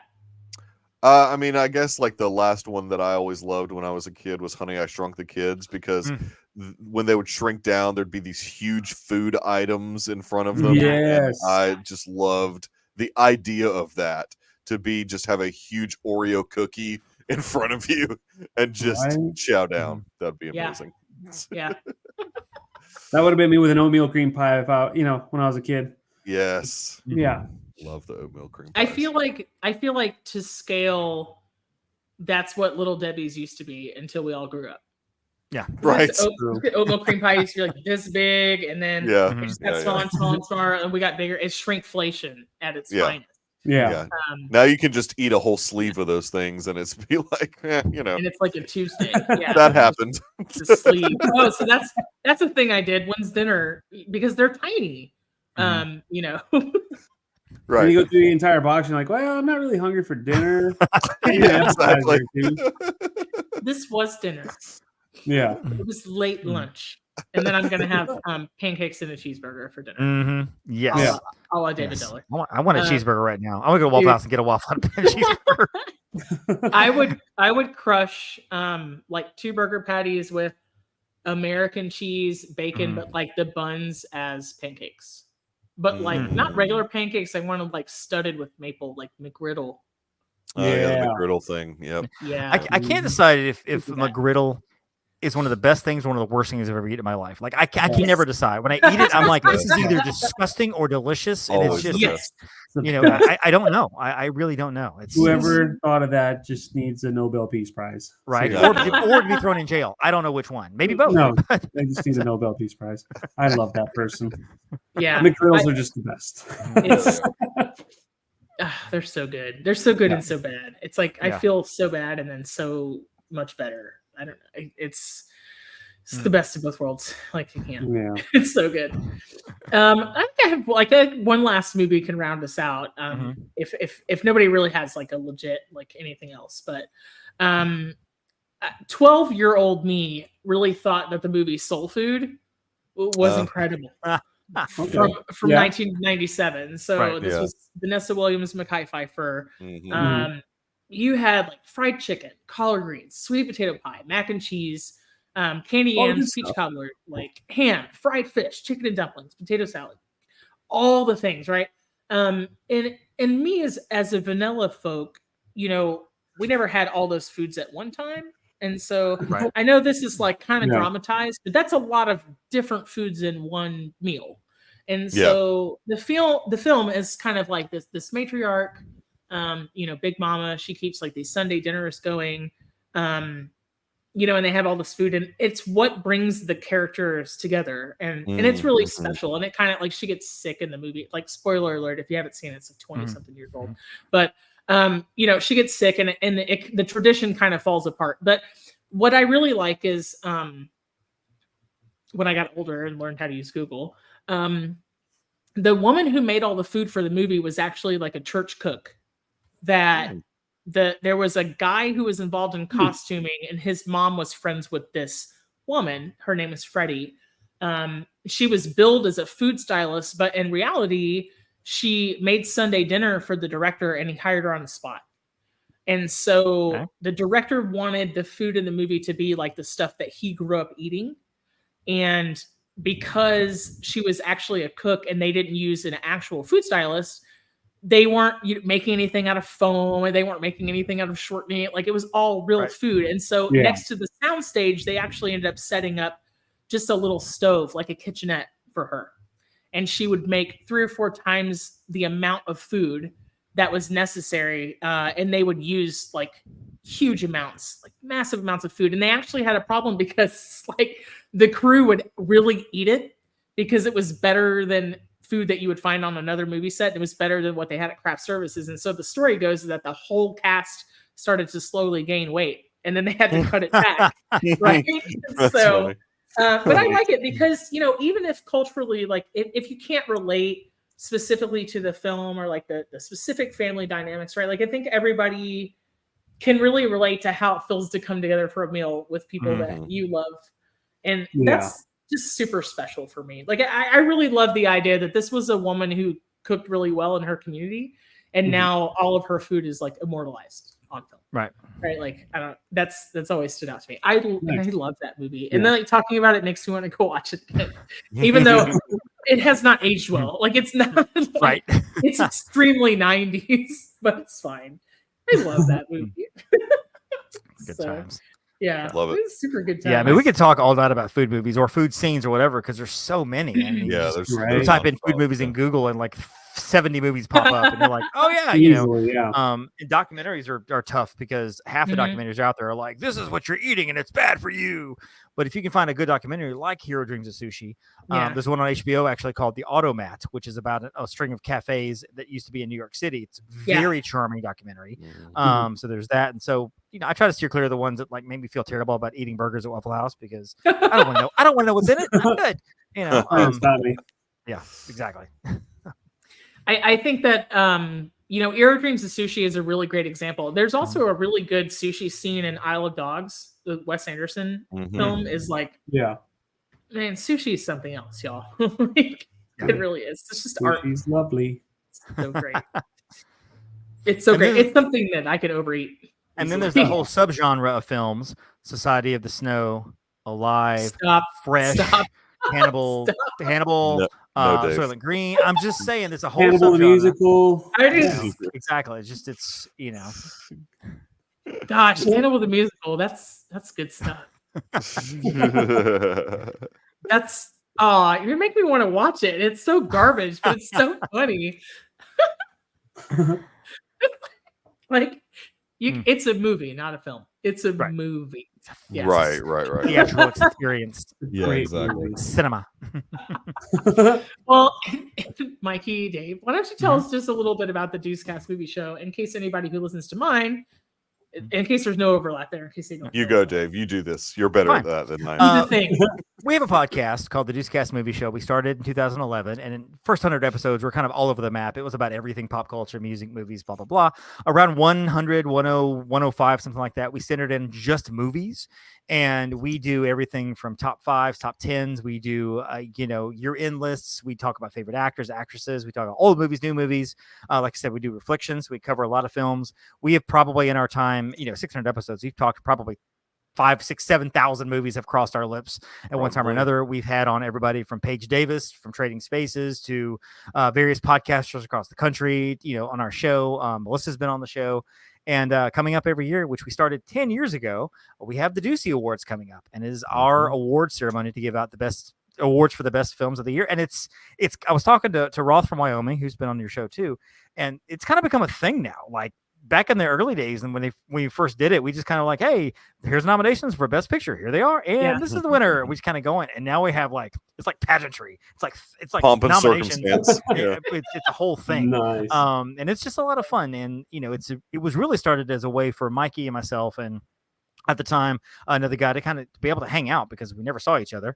And now, honestly, we don't see each other that much anyway in real life. Yeah, that's not true. But it's just it's a fun thing we do once a week, and it's just one of those things. We're so ingrained into it now. 620. Well, we do 621 on Monday after the Oscars, and it's just a lot of fun. I mean, it's a family show. There's no language really. And you can listen to it with kids in the car. For the most part, there's sometimes, when Mikey gets on his kick about Showgirls or 9.5 Weeks, there's some of that. But Dr. Earl, his 50 Shades of Grey. Just kidding. He doesn't. I don't want to disperse him like that. He doesn't. But no, it's a fun time. It's a fun show, and we typically will look up and be like, oh crap, we've been podcasting for 2 hours and 20 minutes.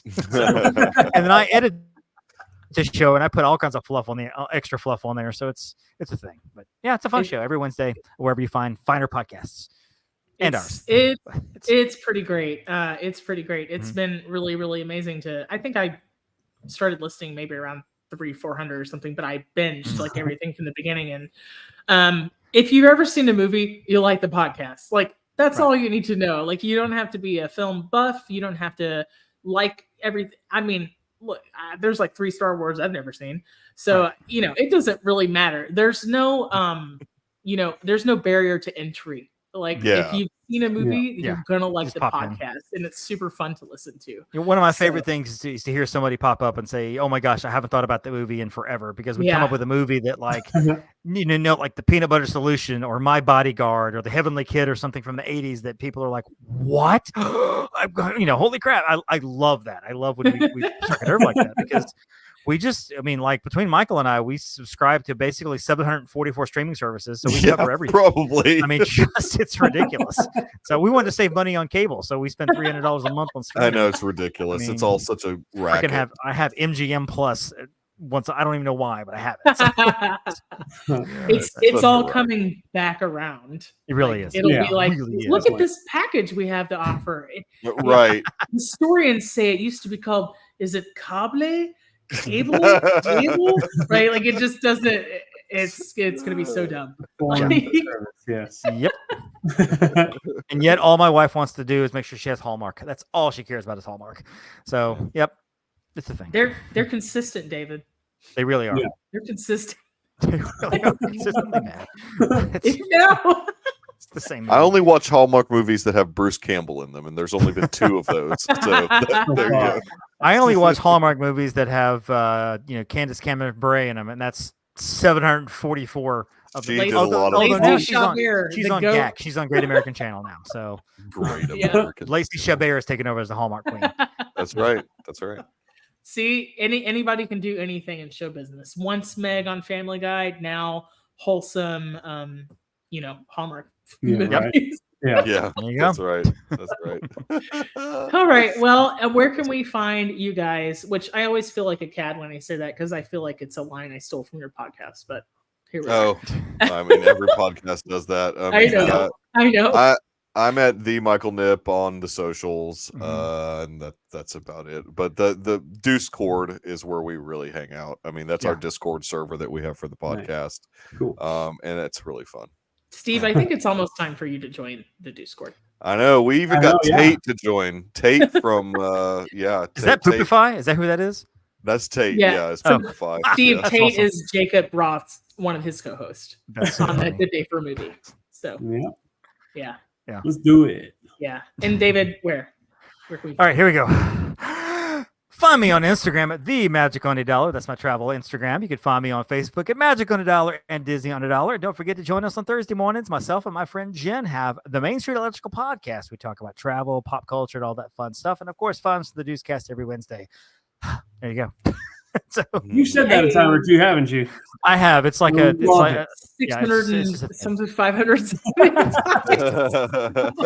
the thing. I mean, it really is. It's 2 podcasts, and you say the same thing like twice. Twice a week, every week, forever. Nice. Steven, plug your things. Plug my things. Oh yeah. So find me on Facebook, Chef Steven Gonzalez, or find me on the Instagram, the TikTok, or the Twitters at Chef Stegons. Or hey, you want to talk some food? Go to chefstevengonzalez.com. Also pick up a copy of my cookbook while you're there. So yeah. Get your grub on. It's a fantastic cookbook. You guys. I just followed Chef Stegons on Instagram. Yes. Yeah. You can see all the really videos. fast at Instagram, Dave. All the amazing things. Oh, looks like my buddy Derek Frank is following you too. Very cool. Dude, that's awesome. Yeah. That guy's awesome. He's a good dude. He really is. We're gonna get him on the Deucecast one of these days pretty soon. He's a really cool. He's a content creator and he's a really good guy. Works for me. So we're following him back. Great guy. Yes. Nice. Yeah. Progress. Cool. Just now I'm probably gonna wait a week and then unfollow you because I really just get it for the follow. But it's good that we have. Yeah. I get those all the time. Being a fairly new podcast, it's like, oh, cool. Oh, okay, bye. Yeah. Yeah. I will go through mine from time to time. Like the bigger creators that I know that I'm like have thousands and thousands that followed me. I go back and look and I'm like, oh, yeah, you unfollowed me as soon as I followed you. So click, you're done. Bye. See you later. Well, you guys can hear everything for the Food for ThoughtCast in the outro stinger, but please let us know what you're cooking, what you're eating this week. If it was amazing, it was memorable. If you have any cooking questions, you can reach out to Chef Steve, or you can reach out to myself, the Food for ThoughtCast on Instagram and Facebook. We have just recently something like tripled our YouTube subscribers, which has been incredible. So thanks to everybody who watched something. I think the YouTube video that we have, the episode about last meals on death row, is something like 300 views, and it's ridiculous. Awesome. So it's really crazy. And they're all by inmates at Attica. There's no rhyme or reason, right? Attica. Looking for inspiration. There's no rhyme or reason to it. I tried to promote a video the other day about our President's Day episode and the president's favorite food through the years, all the way through the present. And YouTube was like, nope, you can't do this ad. It's inappropriate. And I went to go appeal it, and they were like, it's political. And I was like, you guys, it's not. We had an episode. Jacob Roth came on from the Good Day for Movie podcast, and we had this bracket episode where we pitted, fast food chains against one another, kind of like sports teams. Google Ads apparently found something offensive in there. I cannot figure out what it is, but we can't promote that one either. So listen, be a rebel and go find Hell to the Chiefs. And go find The Fast and the Curious and listen to it or watch it on YouTube and subscribe as a middle finger to the man. Okay, go do that. So anyhow, hey, thanks guys for coming on. Thank you so much. It was awesome. This was fun. It's a lot of fun. We really enjoyed it. This was amazing. It's a podcast. I don't have to edit. I'm excited. Let's do it. Hey, guess what? I'm not going to edit it either. It's going up as is. One take. I'm just saying. The first take is the only take. So anyhow, Steve, we got to go. Say bye. Bye. Bye.